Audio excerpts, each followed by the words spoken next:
Hello friends, स्वागत है आपका एक नई वीडियो में जिसमें आज हम संविधान के 500 एमसीक्यू क्वेश्चंस देखने वाले हैं। ये वही क्वेश्चंस हैं जो परीक्षा में बार बार पूछे जाते हैं और रिपीट हो रहे हैं। यकीन मानिए, आप इस वीडियो को देखने के बाद आपको संविधान की किसी भी वीडियो को देखने की ज़रूरत नहीं पड़ेगी, क्योंकि इस वीडियो में वो सारे टॉपिक कवर हैं जो परीक्षा में बार बार पूछे जा रहे हैं। इसको हमने अलग अलग डिवाइड किया है, जैसे पार्ट 1 में 1 से 50 क्वेश्चन, फिर पार्ट 2 आएगा उसमें 50 से 100 ऐसे दिए रहेंगे। और देखिए टॉपिक कैसे हैं, पहले इतिहास, निर्माण, विशेषताएं, और फिर इसके बाद आएगा जैसे अधिकार क्या हो गया, मौलिक अधिकार, राज्य के नीति निदेशक तत्व। ये सब जो टॉपिक हैं वो सारे कवर किए जाएंगे।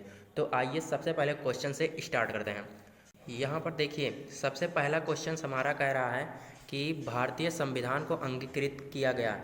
तो भारतीय संविधान को अंगीकृत मतलब इसको बनाया कब गया था? तो इसको 26 नवंबर 1949 को बनाया गया था, यानी कि अंगीकृत किया गया था। और साथ में अगर बात करें तो लागू कब किया गया था, तो सबको पता होगा कि 26 जनवरी 1950 को यह लागू हुआ था। तो चलिए अगले क्वेश्चन पर चलते हैं। अगला क्वेश्चन कह रहा है कि भारतीय संविधान लागू कब हुआ। मैंने बता दिया अभी अभी कि 26 जनवरी 1950 को लागू हुआ, जिसे हम गणतंत्र दिवस के रूप में मनाते हैं। अगले क्वेश्चन पर चलते हैं। अगला क्वेश्चन है कि संविधान सभा की पहली बैठक कब हुई। तो देखिए संविधान सभा की पहली बैठक 9 दिसंबर 1946 को हुई थी। आगे चलते हैं। अगला क्वेश्चन है कि संविधान सभा के अस्थायी अध्यक्ष कौन थे। तो अस्थायी अध्यक्ष जो हो जाएगा सच्चिदानंद सिन्हा हो जाएगा। अगले क्वेश्चन पर चलते हैं। अगला क्वेश्चन है कि संविधान सभा के अस्थायी अध्यक्ष, तो देखिए अस्थायी थे सच्चिदानंद सिन्हा, और अस्थायी पूछेगा तो डॉक्टर राजेंद्र प्रसाद हो जाएगा। अगले क्वेश्चन पर चलते हैं। प्रारूप समिति के अध्यक्ष कौन थे। देखिए प्रारूप समिति के अध्यक्ष जो थे वो BR अम्बेडकर, यानी कि बाबा साहब भीमराव अम्बेडकर जी थे। अगले क्वेश्चन पर चलते हैं। और यहीं पर देखिए अगर आप बात करें प्रारूप समिति के अध्यक्ष जो थे डॉक्टर भीमराव अम्बेडकर, और प्रारूप समिति में टोटल कितने सदस्य थे, तो आपको याद रखना है 7 सदस्य थे। ठीक है, 7 सदस्य आपको याद रखना है। तो अगले क्वेश्चन पर चलते हैं कि भारतीय संविधान बनने में कितना समय लगा। तो भारतीय संविधान को बनने में जो है 2 वर्ष 11 माह और 18 दिन लगे थे। अगले क्वेश्चन पर चलते हैं। संविधान सभा में कुल कितने सदस्य थे। संविधान सभा में कुल 389 सदस्य थे। ठीक है, ये आपसे कैबिनेट मिशन के तहत जो संविधान में कुल सदस्य थे वो 389। इसमें विभाजन के बाद जो है इसमें सिर्फ 299 सदस्य ही बचे थे। अगले क्वेश्चन पर चलते हैं। अगला क्वेश्चन हमारा कह रहा है कि मूल संविधान में अनुच्छेदों की संख्या। तो देखिए जो मूल संविधान यानी कि संविधान जब बना था तो उस समय अनुच्छेद कितने थे। तो उस समय टोटल 395 अनुच्छेद थे और 22 भाग थे और 8 अनुसूचियाँ थी। तीनों आपको याद रखना है। मूल संविधान यानी कि जब संविधान बनकर तैयार हुआ था उस समय 395 अनुच्छेद, 22 भाग और 8 अनुसूचियाँ ये थी। लेकिन जब अब पूछेगा वर्तमान में, तो वर्तमान के लिए ये जो है 395 के बाद ये 470 प्लस हो गए हैं, यानी कि इसका अभी कोई कंफर्म नहीं है क्योंकि इसमें संशोधन होता रहता है। 22 भाग जो हैं वो 25 हो गए, यानी कि अब वर्तमान में 25 भाग हैं, इसको याद रखना है। और 8 जो अनुसूचियाँ थी अब 12 हो गई हैं। तो वर्तमान में इन दोनों को याद रखना है, 25 भाग और 12 अनुसूचियाँ, यही दोनों आपसे पूछेगा। और वही मूल संविधान में 22 भाग और 8 अनुसूचियाँ, ये आपको सही से याद रखना है। अगले क्वेश्चन की ओर चलते हैं। अगला क्वेश्चन कह रहा है कि वर्तमान में संविधान में लगभग कितने अनुच्छेद हैं। तो देखिए वर्तमान में ये थोड़ा गड़बड़ हो गया है, तो ये 470 हो जाएगा। 470 प्लस अनुच्छेद हैं वर्तमान में। इसका कोई एग्जैक्ट नहीं है, एग्जैक्ट आपसे पूछेगा भी नहीं, ये 470 प्लस आपको याद रखना है बस। तो अगले क्वेश्चन की ओर चलते हैं। अगला क्वेश्चन कह रहा है कि मूल रूप से संविधान में अनुसूचियाँ थी। तो मूल रूप से यानी कि जब संविधान बना था उस समय पूछ रहा है, क्या हो जाएगा, 8 अनुसूचियाँ थी केवल। अब अगले क्वेश्चन की ओर चलते हैं। अगला क्वेश्चन है वर्तमान में अनुसूचियाँ, तो इसको मैंने बता दिया कि 12। अगला क्वेश्चन क्या है। अगला क्वेश्चन है कि संविधान सभा की मांग सबसे पहले किसने की थी। ठीक है, संविधान सभा की सबसे पहले मांग किसने की थी, MN रॉय हो जाएगा। अगले क्वेश्चन की ओर चलते हैं। भारतीय संविधान किस देश से सबसे अधिक प्रभावित है। तो भारतीय संविधान ब्रिटेन से सबसे अधिक प्रभावित है। अगला क्वेश्चन है कि मौलिक अधिकार कहाँ से लिए गए हैं। तो आपको याद रखना है मौलिक अधिकार अमेरिका से लिए गए हैं और मौलिक कर्तव्य रूस से, ये दोनों पूछे जाते हैं। अधिकार जो है अमेरिका हो जाएगा और कर्तव्य जो है रूस हो जाएगा। नीति निर्देशक तत्व कहाँ से लिए गए हैं? तो नीति निर्देशक तत्व हमारा आयरलैंड से लिए गए हैं। अगला क्वेश्चन है कि संविधान में संघीय प्रणाली कहाँ से ली गई है? तो इसका आंसर क्या हो जाएगा? कनाडा से ली गई है। अगला क्वेश्चन क्या कह रहा है? तो हमारा क्वेश्चन कह रहा है कि भारतीय संविधान किस प्रकार का है? तो देखिए, भारतीय संविधान जो है वो लिखित संविधान है। दुनिया का सबसे बड़ा लिखित संविधान जो है भारतीय संविधान है। और ये लचीला नहीं है। लचीला अगर कहता आंशिक लचीला तो फिर आंशिक लचीला जो है वो आंसर हो जाता वो भी, लेकिन इसमें केवल लचीला कह रहा है तो ये तो बिल्कुल नहीं होगा। ये लिखित संविधान है और दुनिया का सबसे बड़ा संविधान है। अगला क्वेश्चन है कि भारतीय संविधान में प्रभुसत्ता निहित है, तो कहाँ निहित है? तो ये हमारा प्रभुसत्ता हमारा जनता में निहित है। अगला क्वेश्चन है कि भारतीय संविधान की आत्मा कहलाती है, तो भारतीय संविधान की आत्मा जो है वो प्रस्तावना कहलाती है। अगला क्वेश्चन है कि इस प्रस्तावना में भारत को कहा गया है, तो प्रस्तावना में भारत को गणराज्य संघ कहा गया है। अगला क्वेश्चन, प्रस्तावना में कितने आदर्श हैं? तो प्रस्तावना में टोटल 4 आदर्श हैं। अगला क्वेश्चन, समाजवादी शब्द जोड़ा गया, तो समाजवादी शब्द हमारा कैसे कौन से संशोधन से जोड़ा गया? तो 42वें संशोधन से जोड़ा गया। अधिकतर जो संशोधन है, सबसे ज़्यादा जो शब्द या कुछ भी जोड़े गए हैं 42वें, आपको याद रखना है, ये अधिकतर यही आंसर सही होता है। अगला क्वेश्चन कि पंथ निरपेक्ष शब्द जोड़ा गया, ये भी देखिए 42वें संशोधन से जोड़ा गया। अगला क्वेश्चन, भारतीय संविधान में न्यायिक पुनरावलोकन की अवधारणा कहाँ से ली गई है? तो न्यायिक पुनरावलोकन की अवधारणा जो है अमेरिका से ली गई है। अगला क्वेश्चन, संविधान का रक्षक कौन होता है? तो संविधान का रक्षक हमारा सर्वोच्च न्यायालय होता है, इसका राइट आंसर हो जाएगा। अगला क्वेश्चन है कि भारतीय संविधान में संघीय ढांचा है लेकिन, तो ये अर्धसंघीय नहीं है। संघीय ढांचा है लेकिन अर्धसंघीय नहीं है। अगला क्वेश्चन कि संविधान सभा का अंतिम सत्र जो है 24 जनवरी 1950 को हुआ था। और आपको 24 जनवरी की एक बात और भी याद रखनी है कि 24 जनवरी 1950 को ही राष्ट्रगान क्या किया गया था? राष्ट्रगान अपनाया गया था। ठीक है, राष्ट्रगान अपनाया गया था। अगला क्वेश्चन क्या कह रहा है? अगला क्वेश्चन है कि संविधान सभा को भंग कब किया गया? तो देखिए, संविधान सभा का अंतिम सत्र यानी कि वही जो है उसी दिन हमारा भंग कर दिया गया था, यानी कि वो अंतिम बैठक भी उसी दिन हुई थी। ठीक है, तो 24 जनवरी 1950 को। भारतीय संविधान की भाषा कैसी है? तो भारतीय संविधान की भाषा हिंदी और अंग्रेजी दोनों रूप में है।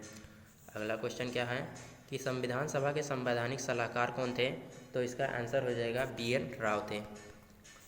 अगला क्वेश्चन, संविधान सभा की संघ शक्ति समिति के अध्यक्ष कौन थे? तो संविधान सभा की संघ शक्ति समिति के अध्यक्ष पंडित जवाहरलाल नेहरू जी थे। अगला क्वेश्चन क्या है, संविधान में आपातकाल की व्यवस्था कहाँ से ली गई है? तो इसका राइट आंसर हो जाएगा जर्मनी से ली गई है। अगला क्वेश्चन है कि एकल नागरिकता कहाँ से ली गई है? एकल नागरिकता हमारा ब्रिटेन से ली गई है। मौलिक कर्तव्य कहाँ से लिए गए हैं? तो मैंने बताया रूस से लिए गए हैं। मौलिक कर्तव्य जोड़े गए, तो देखिए मौलिक कर्तव्य जो है वो 42वें संशोधन से जोड़े गए। देखिए, मैंने आपको बताया कि 42वें संशोधन से लगभग सभी चीज़ें जुड़ी हुई थी, मतलब हमेशा नहीं, लेकिन ये लगभग आंसर यही वाला सही होता है। अगर आपको नहीं आ रहा एग्जाम में तो ये वाला आप मार सकते हैं। अगला क्वेश्चन क्या है कि वर्तमान में मौलिक कर्तव्य, संविधान में वर्तमान में मौलिक कर्तव्य कितने हैं? तो देखिए, पहले कितने थे? पहले 10 थे, लेकिन 86वें यानी कि 86वें संविधान संशोधन 2002 को एक कर्तव्य और जोड़ा गया कि जो है जो अभिभावक हैं उनको 6 वर्ष से 14 वर्ष के बच्चों को मतलब शिक्षा देना अनिवार्य हो गया।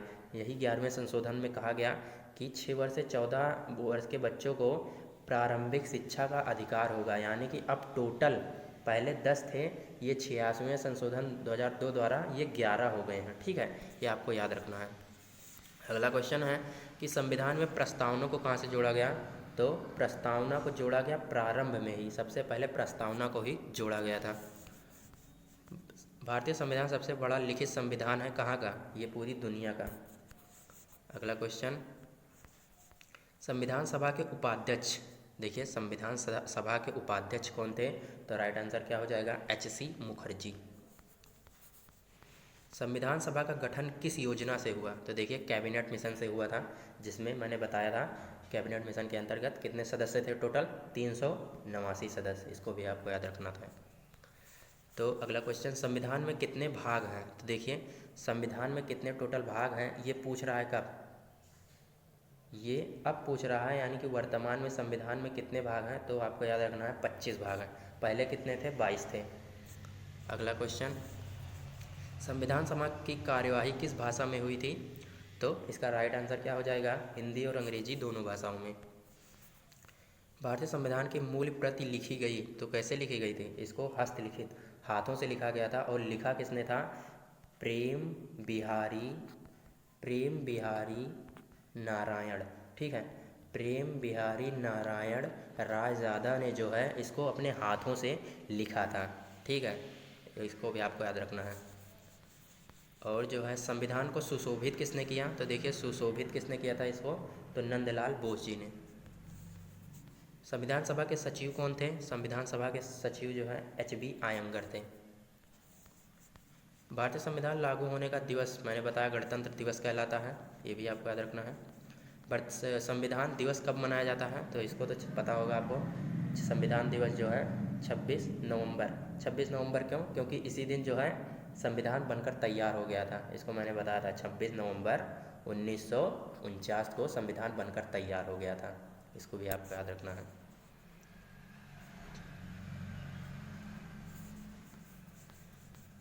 संविधान सभा का गठन कब हुआ था? तो संविधान सभा का गठन कब हुआ था? तो राइट आंसर क्या हो जाएगा? 9 दिसंबर 1946 को। भारतीय संविधान का उद्देश्य नहीं है, तो इसका राइट आंसर क्या हो जाएगा? राजतंत्र जो है हमारा उद्देश्य नहीं है, यही हमारा आंसर हो जाएगा। अब देखिए पार्ट 2 यानी कि 51 से 100 क्वेश्चंस आएंगे, जिसमें हम सबसे पहले प्रस्तावना को देखेंगे। देखिए प्रस्तावना संविधान का कौन सा भाग है? तो इसका राइट आंसर क्या हो जाएगा? प्रस्तावना भारतीय संविधान की आत्मा है, ठीक है, संविधान की आत्मा है। अगला क्वेश्चन, संविधान जो प्रस्तावना में कितने शब्द 42वें संविधान संशोधन द्वारा जोड़े गए? तो 3 शब्द जो हैं, 2 शब्द जो हैं 42वें संशोधन द्वारा जोड़े गए थे। समाजवादी शब्द का संबंध है, तो समाजवादी शब्द का संबंध जो है आर्थिक समानता से है। पंथ निरपेक्ष का अर्थ है, तो देखिए पंथ निरपेक्ष का अर्थ जो हो जाएगा सभी धर्मों को एक समान। देखिए संविधान में कहा गया है कि संविधान भारत जो है एक पंथ निरपेक्ष देश है, तो यानी कि सभी धर्मों को ये सम्मान भी करने, समान सम्मान देगा, ये भी इसका राइट आंसर हो जाएगा। प्रस्तावना में उल्लिखित न्याय है, तो देखिए प्रस्तावना में उल्लिखित न्याय जो है सामाजिक भी है, आर्थिक भी है, राजनीतिक भी है, यानी कि तीनों उपरोक्त सभी हो जाएगा। अब आते हैं नागरिकता पर। तो देखिए सारे टॉपिक कवर हो रहे हैं। ये टॉपिक इसीलिए अलग अलग किए गए हैं ताकि आपको बोरियत ना महसूस हो, यानी कि अलग अलग आपको जल्दी से याद भी हो जाए। अब देखिए नागरिकता का उल्लेख संविधान के किस भाग में है? तो नागरिकता का उल्लेख भारतीय संविधान के भाग 2 में है। कहाँ से कहाँ तक? 5 से 11 तक, ठीक है, ये आपको याद रखना है। सबसे पहला कहाँ तक है? 1 से 4 तक है, उसके बाद 5 से 11, इसके बाद 12 से 35, ऐसे कर कर। नागरिकता से संबंधित अनुच्छेद देखिए मैंने बताया ये क्या है, भाग 2 में है, यानी कि पहला तो 1 से 4 होता है, दूसरा यानी कि नागरिकता भाग 2 से है, यानी कि 5 से 11। अगला क्वेश्चन, भारत में किस प्रकार की नागरिकता है? देखिए भारत में एकल नागरिकता है। भारतीय नागरिकता कहाँ से ली गई है? तो भारतीय नागरिकता हमारा सही आंसर क्या हो जाएगा? ब्रिटेन से ली गई है। अगला क्वेश्चन है कि विदेशी नागरिकता स्वीकार करने पर भारतीय नागरिकता क्या होती है? स्वतः ही समाप्त हो जाती है। अगला क्वेश्चन है कि नागरिकता अधिनियम कब पारित हुआ? तो नागरिकता अधिनियम 1955 को पारित हुआ था। अगला क्वेश्चन है कि प्रवासी भारतीय OCI यानी कि प्रवासी भारतीय नागरिक कौन होता है? तो प्रवासी भारतीय नागरिक विदेशी नागरिक को ही कहते हैं। अब देखिए अगला टॉपिक है कि मौलिक अधिकार। अब देखिए मौलिक अधिकार किस भाग में है? तो मौलिक अधिकार मैंने बताया भाग 3 में है, और ये कहाँ से कहाँ तक है? 12 से 35 तक है। तो आइए इसको देखते हैं। मौलिक अधिकार अब पूछेगा कहाँ से कहाँ तक है, तो देखिए मैंने बताया कि मौलिक अधिकार 12 से कहाँ तक है, 35 तक। मौलिक अधिकारों की रक्षा कौन करता है, तो देखिए सर्वोच्च न्यायालय इसका राइट आंसर हो जाएगा। मौलिक अधिकार जो हमारे सारे हैं वो सर्वोच्च न्यायालय, यानी कि सर्वोच्च न्यायालय कौन होता है, सुप्रीम कोर्ट। और जब उच्चतम न्यायालय की बात करेगा तो हाई कोर्ट, ठीक है। तो सर्वोच्च न्यायालय यानी कि सुप्रीम कोर्ट इसका राइट आंसर हो जाएगा। तो अगले क्वेश्चन की ओर चलते हैं। समानता का अधिकार किस अनुच्छेद में है, तो देखिए समानता का अधिकार 14 से 18 तक है। अनुच्छेद 14 किससे संबंधित है, अनुच्छेद 14 हो जाएगा समानता से संबंधित है। समानता का अधिकार मैंने बताया अभी 14 से 18। अस्पृश्यता यानी कि ये जो छुआछूत वाला किस अनुच्छेद में है, अस्पृश्यता का क्या हो जाएगा, किस अनुच्छेद में है, तो ये 17 तक। देखिए स्पृश्यता यानी कि 17, इससे अगर आप देखेंगे एक प्रकार से तो इसमें आता है जैसे स्पृश्यता यानी कि 17, तो इसका राइट आंसर हो जाएगा। अगला क्वेश्चन है कि उपाधियों का अंत किस अनुच्छेद में किया गया, तो अनुच्छेद 18 में उपाधियों का अंत किया गया। अगला क्वेश्चन स्वतंत्रता का अधिकार किस में है, तो स्वतंत्रता का अधिकार 19 से 22, ठीक है। समानता का अधिकार क्या था, 14 से 18 और स्वतंत्रता का अधिकार 19 से 22, इसके ठीक अगले से। अगला क्वेश्चन अभिव्यक्ति की स्वतंत्रता है, अभिव्यक्ति की स्वतंत्रता क्या हो जाएगा, अनुच्छेद 19। अगला क्वेश्चन जीवन व व्यक्तिगत स्वतंत्रता का अधिकार कौन देता है, तो अनुच्छेद 21 देता है। ये आपको जीवन जीने के साथ साथ आपको किसी भी क्षेत्र में स्वतंत्र रूप से कार्य करने में भी आपको मदद करता है, अनुच्छेद 21। शिक्षा का अधिकार किस में है, तो शिक्षा का अधिकार किस में हो जाएगा, बहुत इंपॉर्टेंट है, 21 के ए में कह सकते हैं या फिर 21 के का में आपको ऑप्शन में दे सकता है। ये ABCD अगर आपको मिलेंगे जैसे इस ऑप्शन में हमारे वाले, तो उसका का खा गा घा ऐसे समझिएगा। अनुच्छेद 21A जोड़ा गया, तो देखिए अनुच्छेद 21A 86वें संशोधन द्वारा जोड़ा गया था। इसी को मैंने कहा था कि 6 वर्ष से 14 वर्ष के बच्चों को प्रारंभिक शिक्षा अनिवार्य है देना। अगले क्वेश्चन की ओर चलते हैं। शोषण के विरुद्ध अधिकार है, तो शोषण के विरुद्ध अधिकार 23 से 24 में दिया गया है। अगला क्वेश्चन कि मानव तस्करी पर प्रतिबंध किस अनुच्छेद में है, तो मानव तस्करी पर प्रतिबंध जो है अनुच्छेद 23 में है। अगला क्वेश्चन बाल श्रम निषेध है, ठीक है। बाल श्रम निषेध किस में है, 24 में है। इसका मतलब क्या है कि किसी भी बच्चों को जो कारखानों में इत्यादि में उनको काम करने की अनुमति नहीं देता है। आप एक बार एज देख लीजिएगा कितने वर्ष के बच्चों को कहता है ये, तो ये अनुच्छेद 24 में कहता है बाल श्रम निषेध है, यानी कि कारखानों में आप बच्चों को काम नहीं करवा सकते। धार्मिक स्वतंत्रता का अधिकार किस अनुच्छेद में है, तो अनुच्छेद 25 से 28 हो जाएगा। अगला क्वेश्चन है सांस्कृतिक व शैक्षिक अधिकार किस अनुच्छेद में है, तो अनुच्छेद 29 से 30 में। अगला क्वेश्चन है कि मौलिक अधिकारों का हृदय व आत्मा कहा जाता है, तो अनुच्छेद 32 को किसने कहा था, इसको बाबा साहब अम्बेडकर ने कहा था। BR अम्बेडकर ने भारतीय संविधान में मौलिक अधिकारों को हृदय व आत्मा कहा था, अनुच्छेद 32 को। अनुच्छेद 32 किससे संबंधित है, तो अनुच्छेद 32 को संवैधानिक उपचारों का अधिकार कहा जाता है। अभी बताया कि डॉक्टर भीमराव अम्बेडकर ने ही इसे कहा था। बंदी प्रत्यक्षीकरण है, तो देखिए बंदी प्रत्यक्षीकरण क्या है, रिट है। मौलिक अधिकार निलंबित होते हैं किस स्थिति में, मौलिक अधिकार जो है आपातकाल की स्थिति में निलंबित हो जाते हैं। लेकिन जो है वो 20 और 21 ये मौलिक अधिकार चाहे आपातकाल भी लग जाए तब भी ये निलंबित नहीं होते। आपातकाल में कौन सा अधिकार निलंबित नहीं होता, तो देखिए अभी बताया 20 और 21 जो है इसको निलंबित नहीं किया जा सकता। मौलिक अधिकारों को कौन संशोधित करता है, तो मौलिक अधिकार कौन संशोधित करता है, संसद में जो है पास कराया जाता है, उसी में कोई भी अधिकारों को संशोधित किया जा सकता है। मौलिक अधिकार किस देश से लिए गए हैं, तो मौलिक अधिकार क्या हो जाएगा, अमेरिका से लिए गए हैं और मौलिक कर्तव्य रूस से लिए गए हैं। संपत्ति का अधिकार अब क्या है, देखिए संपत्ति का अधिकार जो है ये अब क्या है, इसका राइट आंसर हो जाएगा कानूनी अधिकार है। अब देखिए संपत्ति का अधिकार किस अनुच्छेद में है, तो अनुच्छेद 300A में है, यानी कि का में। मौलिक अधिकार लागू होते हैं तो मौलिक अधिकार क्या है कि दोनों पर, यानी कि नागरिकों पर भी और विदेशियों पर भी मौलिक अधिकार लागू होते हैं। कुछ अधिकार जो है लागू नहीं होते, बाकी अगर ऐसे कहेगा तो दोनों पर लागू होते हैं। कौन सा अधिकार केवल नागरिकों को मिलता है? तो देखिए इसमें विदेशियों को कौन अधिकार नहीं मिलता, तो केवल जो है नागरिकों को मिलने वाले अधिकार जो हैं कौन से हैं?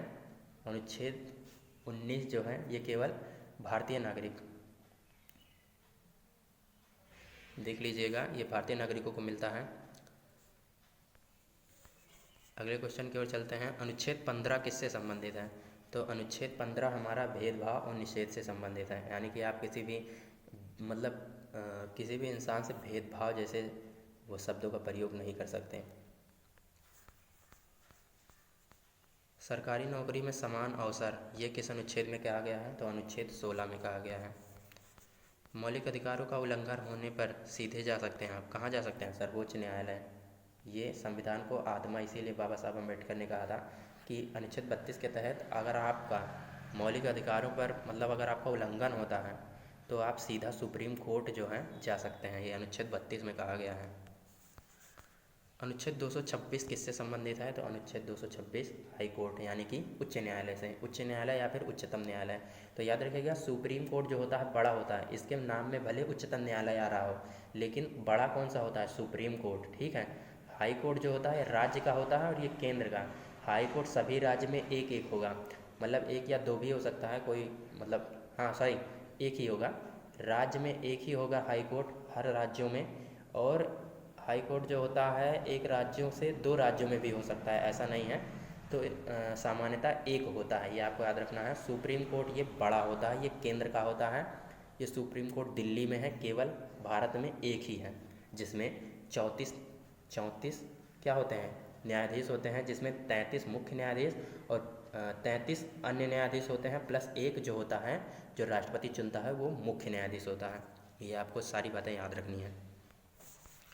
अगला क्वेश्चन है कि मौलिक अधिकार कब लागू होते हैं?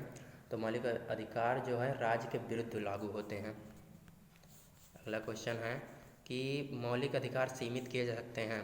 तो मौलिक अधिकार केवल संसद द्वारा सीमित किए जा सकते हैं, यानी कि संशोधित किए जा सकते हैं, सीधा मतलब है। अगला क्वेश्चन है कि मौलिक अधिकार संविधान का कौन सा स्तंभ है? तो मौलिक अधिकार संविधान का लोकतांत्रिक स्तंभ है। अब अगला क्वेश्चन है कि मौलिक अधिकारों की व्याख्या कौन करता है? तो मौलिक अधिकारों की व्याख्या सर्वोच्च न्यायालय करता है। मौलिक अधिकारों का उद्देश्य क्या है? तो मौलिक अधिकारों का उद्देश्य स्वतंत्रता की रक्षा है। अगला क्वेश्चन कि मौलिक अधिकारों की रक्षा हेतु रिट जारी करता है? तो इसका राइट आंसर क्या हो जाएगा? सर्वोच्च न्यायालय। देखिए अगर आप वीडियो में अगर ये 100 क्वेश्चन आप देख चुके हैं तो एक बार वीडियो को लाइक ज़रूर कर दीजिए, ठीक है, लाइक कर दीजिए, क्योंकि आपने 100 क्वेश्चन कंप्लीट कर लिए हैं। अब चलते हैं अगले क्वेश्चन पर। अब देखिए पार्ट 3 आ गया, तो इसमें हम राज्य के नीति निर्देशक तत्व को सबसे पहले देखेंगे। तो देखिए राज्य के नीति निर्देशक तत्व कौन से भाग में है? तो भाग किस में हो जाएगा? भाग 4 में है, जो कि मैंने बताया था। कहाँ से कहाँ तक? 36 से 51 तक, ठीक है। तो इसके ठीक नीचे दिया भी होगा शायद क्वेश्चन, ये देखिए नीति निर्देशक तत्व अनुच्छेद किस में है? तो 36 से 51 में। अगला क्वेश्चन है कि नीति निर्देशक तत्व किस देश से लिए गए हैं? तो देखिए इसका राइट आंसर हो जाएगा आयरलैंड से। अगला क्वेश्चन नीति निर्देशक तत्व हैं? तो देखिए नीति निर्देशक तत्व हमारा क्या हो जाएगा? नैतिक निर्देश है। नीति निर्देशक तत्वों का उद्देश्य क्या है? तो देखिए राइट आंसर क्या हो जाएगा? कल्याणकारी राज्य है। समान वेतन का सिद्धांत किस अनुच्छेद में है? तो राइट आंसर क्या हो जाएगा? अनुच्छेद 39 का डी, ठीक है, ये इसका राइट आंसर हो जाएगा। अब अगले क्वेश्चन पर ग्राम पंचायत का उल्लेख किस अनुच्छेद में है? तो ग्राम पंचायत का उल्लेख अनुच्छेद 40 में है, ग्राम पंचायतों का गठन। कार्य का अधिकार किससे संबंधित है? यानी कि व्यक्ति को कार्य करने का अधिकार किससे संबंधित है? अनुच्छेद 41 से। अनुच्छेद 42 क्या कहता है कि अनुच्छेद 42 किससे संबंधित है? तो मातृत्व राहत से। इसका राइट आंसर हो जाएगा जीवन स्तर सुधार का उल्लेख। जीवन स्तर सुधार का उल्लेख अनुच्छेद 47 में दिया गया है। अगला क्वेश्चन समान नागरिक संहिता ये किस अनुच्छेद में है? तो इसका राइट आंसर हो जाएगा अनुच्छेद 44 में है। 45 में क्या है, 40 में क्या है, ग्राम पंचायतों का गठन। अब देखिए प्रारंभिक शिक्षा का उल्लेख, देखिए काफ़ी इंपॉर्टेंट क्वेश्चन है क्योंकि इसको मैंने देखिए यहाँ पर एक पॉइंट भी लगाया है। तो देखिए सबसे पहले आंसर देख लीजिए, प्रारंभिक शिक्षा का उल्लेख जो है वो किस में किया गया है, अनुच्छेद 45 में। अब देखिए इधर देखिए, आइए देखते हैं कि अनुच्छेद 21A यानी कि 21 का में 6 से 14 वर्ष के बच्चों के लिए शिक्षा का मौलिक अधिकार, ये मैंने आपको बताया था 86 संशोधन 2002 द्वारा, इसको अभी अभी बताया था कि इसके द्वारा 6 वर्ष से 14 वर्ष के बच्चों को शिक्षा देना जो है ज़रूरी है, ठीक है। और वहीं कहता है कि अनुच्छेद 45, तो देखिए 6 वर्ष से कम आयु के बच्चों के लिए प्रारंभिक बाल्यावस्था, देखभाल और शिक्षा का प्रावधान दोनों इम्पॉर्टेंट है, यानी इसीलिए मैंने इसको पॉइंट में लिखा है, तो इसको आप अच्छे से देख लीजिए। अगले क्वेश्चन की ओर चलते हैं। अनुसूचित जाति जनजाति संरक्षण किस अनुच्छेद में आता है, तो इसका राइट आंसर हो जाएगा अनुच्छेद 46 में। शराब निषेध संबंधित है, तो शराब निषेध किससे संबंधित है, इसका राइट आंसर उत्तर डी है, यानी कि अनुच्छेद 47 जो है इसमें शराब निषेध है। अगला क्वेश्चन कि पर्यावरण संरक्षण जोड़ा गया, तो देखिए पर्यावरण संरक्षण 42वें संशोधन, देखिए मैं आपको हमेशा बताता रहता हूँ कि 42वें संशोधन द्वारा कई चीज़ें जोड़ी गई हैं। मौलिक कर्तव्य में क्या है, अब हमारा मौलिक कर्तव्य किस भाग में है, तो देखिए मौलिक कर्तव्य हमारा भाग 4 के ए में है, ठीक है। भाग 4 में भाग 4 आपको नहीं याद रखना है, भाग 4 के ए में, देखिए भाग 4 भी दिया है, ये ऑप्शन गलत हो जाएगा, 4 के ए में हो जाएगा इसका राइट आंसर। अगला क्वेश्चन है कि मौलिक कर्तव्य किस देश से लिए गए हैं, रूस से, मैंने अभी बताया।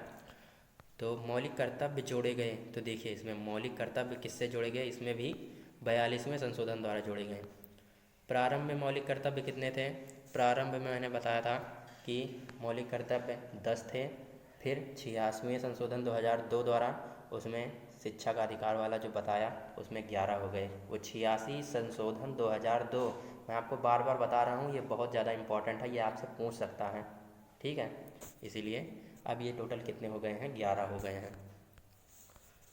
11वां मौलिक कर्तव्य जोड़ा गया, देखिए 86वें संशोधन बता दिया मैं। मौलिक कर्तव्य अनुच्छेद किस में है, तो देखिए अनुच्छेद 51 के ए में जो है मौलिक कर्तव्य है। संविधान का सम्मान करना क्या है, हमारा क्या है, कर्तव्य है, इसको तो आपको पता ही होगा। राष्ट्रीय ध्वज व राष्ट्रगान का सम्मान, ये भी हमारा क्या है, कर्तव्य है। सार्वजनिक संपत्ति की रक्षा, ये भी हमारा कर्तव्य है। वैज्ञानिक दृष्टिकोण विकसित करना, ये भी हमारा कर्तव्य है। महिलाओं की गरिमा का सम्मान कर्तव्य है। पर्यावरण संरक्षण, ये भी हमारा कर्तव्य है। बच्चों को शिक्षा देना, ये भी हमारा कर्तव्य है। अब देखिए मौलिक कर्तव्य लागू होते हैं, तो मौलिक कर्तव्य केवल नागरिकों पर यानी कि भारतीय नागरिकों पर लागू होते हैं, इसमें विदेशियों पर लागू नहीं होते हैं। लेकिन मौलिक अधिकार जो हैं वो विदेशी और नागरिक दोनों पर लागू होते हैं, ये भी आपको याद रखना है। मौलिक कर्तव्य न्यायालय द्वारा क्या होते हैं, न्यायालय द्वारा लागू नहीं किए जा सकते।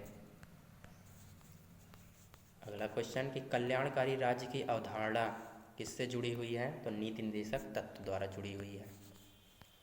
मौलिक अधिकार और डीपीएसपी में टकराव की स्थिति में क्या होता है, डीपीएसपी का यहाँ पर मतलब क्या है, नीति निर्देशक तत्वों से है, जिसको इंग्लिश में डीपीएसपी फुल फॉर्म लिखी गई है, मतलब फुल फॉर्म को शॉर्ट किया गया है। तो मौलिक अधिकार और नीति निर्देशक तत्वों में टकराव की स्थिति में क्या होता है, देखिए मौलिक अधिकार उच्च होता है, नीति निर्देशक तत्व उससे कम होता है। 42वें संशोधन को कहा जाता है, तो देखिए इसको क्या कहा जाता है, मिनी संविधान भी कहा जाता है, यानी कि इसमें सारे संशोधन लगभग इसी के अंतर्गत होते हैं, इसलिए इसे मिनी संविधान भी कह दिया गया। अगला क्वेश्चन है कि समान वेतन सिद्धांत लागू हैं, तो समान वेतन सिद्धांत पुरुषों और महिलाओं दोनों पर लागू हैं, यानी कि जो समान कार्य है उसमें महिलाएं जितना कर रहे हैं और पुरुष जितना कर रहे हैं उसके लिए समान वेतन देना होगा। अगला क्वेश्चन है कि नीति निर्देशक तत्व लागू करने वाला अंग नहीं है, तो देखिए नीति निर्देशक तत्व कौन लागू नहीं कर सकता, तो उसका राइट आंसर हो जाएगा राष्ट्रपति नहीं कर सकता, न्यायपालिका, विधायिका और कार्यपालिका इसे लागू करते हैं। मौलिक कर्तव्य किस वर्ष जोड़े गए थे? तो राइट आंसर क्या हो जाएगा? 1976। 42वें संशोधन 1976 द्वारा मौलिक कर्तव्य जोड़े गए थे। शिक्षा का मौलिक अधिकार बनाया गया 2002 में। मैं हमेशा बता रहा हूँ कि 86वें संशोधन 2002 द्वारा। मौलिक कर्तव्य संविधान का कौन सा अंग है? तो इसका राइट आंसर हो जाएगा नैतिक अंग है। अगला क्वेश्चन कि कार्यपालिका को न्यायपालिका से अलग करता है। बहुत इंपॉर्टेंट क्वेश्चन है, बार बार परीक्षा में रिपीट होता रहता है। अनुच्छेद 50 जो है कार्यपालिका को न्यायपालिका से अलग करता है। राज्य के नीति निर्देशक तत्व किससे प्रभावित हैं? तो इसका राइट आंसर क्या हो जाएगा? गांधी दर्शन से राज्य के नीति निर्देशक तत्व यानी कि डीपीएसपी प्रभावित है। मौलिक कर्तव्य नागरिकों के लिए क्या है? एक नैतिक है। मौलिक कर्तव्य नागरिकों के लिए नैतिक है। अगला क्वेश्चन, संविधान में पर्यावरण संरक्षण, ये भी काफ़ी बार परीक्षा में पूछा गया है। तो इसका राइट आंसर हो जाएगा 51 के काम में पर्यावरण संरक्षण को दिया गया है। अगला क्वेश्चन, अनुच्छेद 48A किससे संबंधित है? तो राइट आंसर क्या हो जाएगा? पर्यावरण। देखिए अनुच्छेद 48A पर्यावरण से है, लेकिन जब आपसे कहें कि क्या कहते हैं पर्यावरण संरक्षण, तो उसमें क्या हो जाएगा? 51 के काम में। अगला क्वेश्चन हमारा क्या है? मौलिक कर्तव्यों की संख्या वर्तमान में बता दिया है कि कितनी है? 11 है। बच्चों को शिक्षा देना कर्तव्य जोड़ा गया 86वें संशोधन 2002। नीति निर्देशक तत्वों की व्याख्या करता है, तो नीति निर्देशक तत्वों की व्याख्या जो है न्यायपालिका करता है। राइट आंसर क्या हो जाएगा? Answer number C. नीति निर्देशक तत्व संविधान का क्या है? तो नैतिक भाग है, इसको भी बता दिया। मौलिक अधिकारों का पूरक है, तो मौलिक अधिकारों का पूरक कौन है? नीति निर्देशक तत्व। इस पूरक क्यों कह रहे हैं? क्योंकि अभी देखिए क्वेश्चन में मैंने बताया था कि अगर मौलिक अधिकार और नीति निर्देशक तत्व अगर एक दूसरे के जो पूरक है तो उसमें सर्वोच्च कौन होता है? तो मौलिक अधिकार होता है, इसलिए पूरक भी इसी को कहा गया है, कह सकते हैं। ठीक है। अगला क्वेश्चन, समान नागरिक संहिता का प्राथमिक उद्देश्य क्या है? तो इसका राइट आंसर हो जाएगा सभी नागरिकों के लिए क्या हो जाएगा? सभी नागरिकों के लिए चाहे उनका धर्म कुछ भी हो, एक समान व्यक्तिगत कानून उपलब्ध कराना। ठीक है। अगला क्वेश्चन, संविधान में कल्याणकारी राज्य की भावना कहाँ से ली गई है?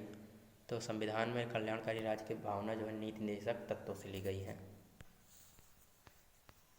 अब देखिए पार्ट 4 151 से 200, इसमें राष्ट्रपति सबसे पहले है। तो भारत का राष्ट्रपति होता है, तो इसका राइट आंसर क्या हो जाएगा? नाम मात्र कार्यपालिका। ठीक है।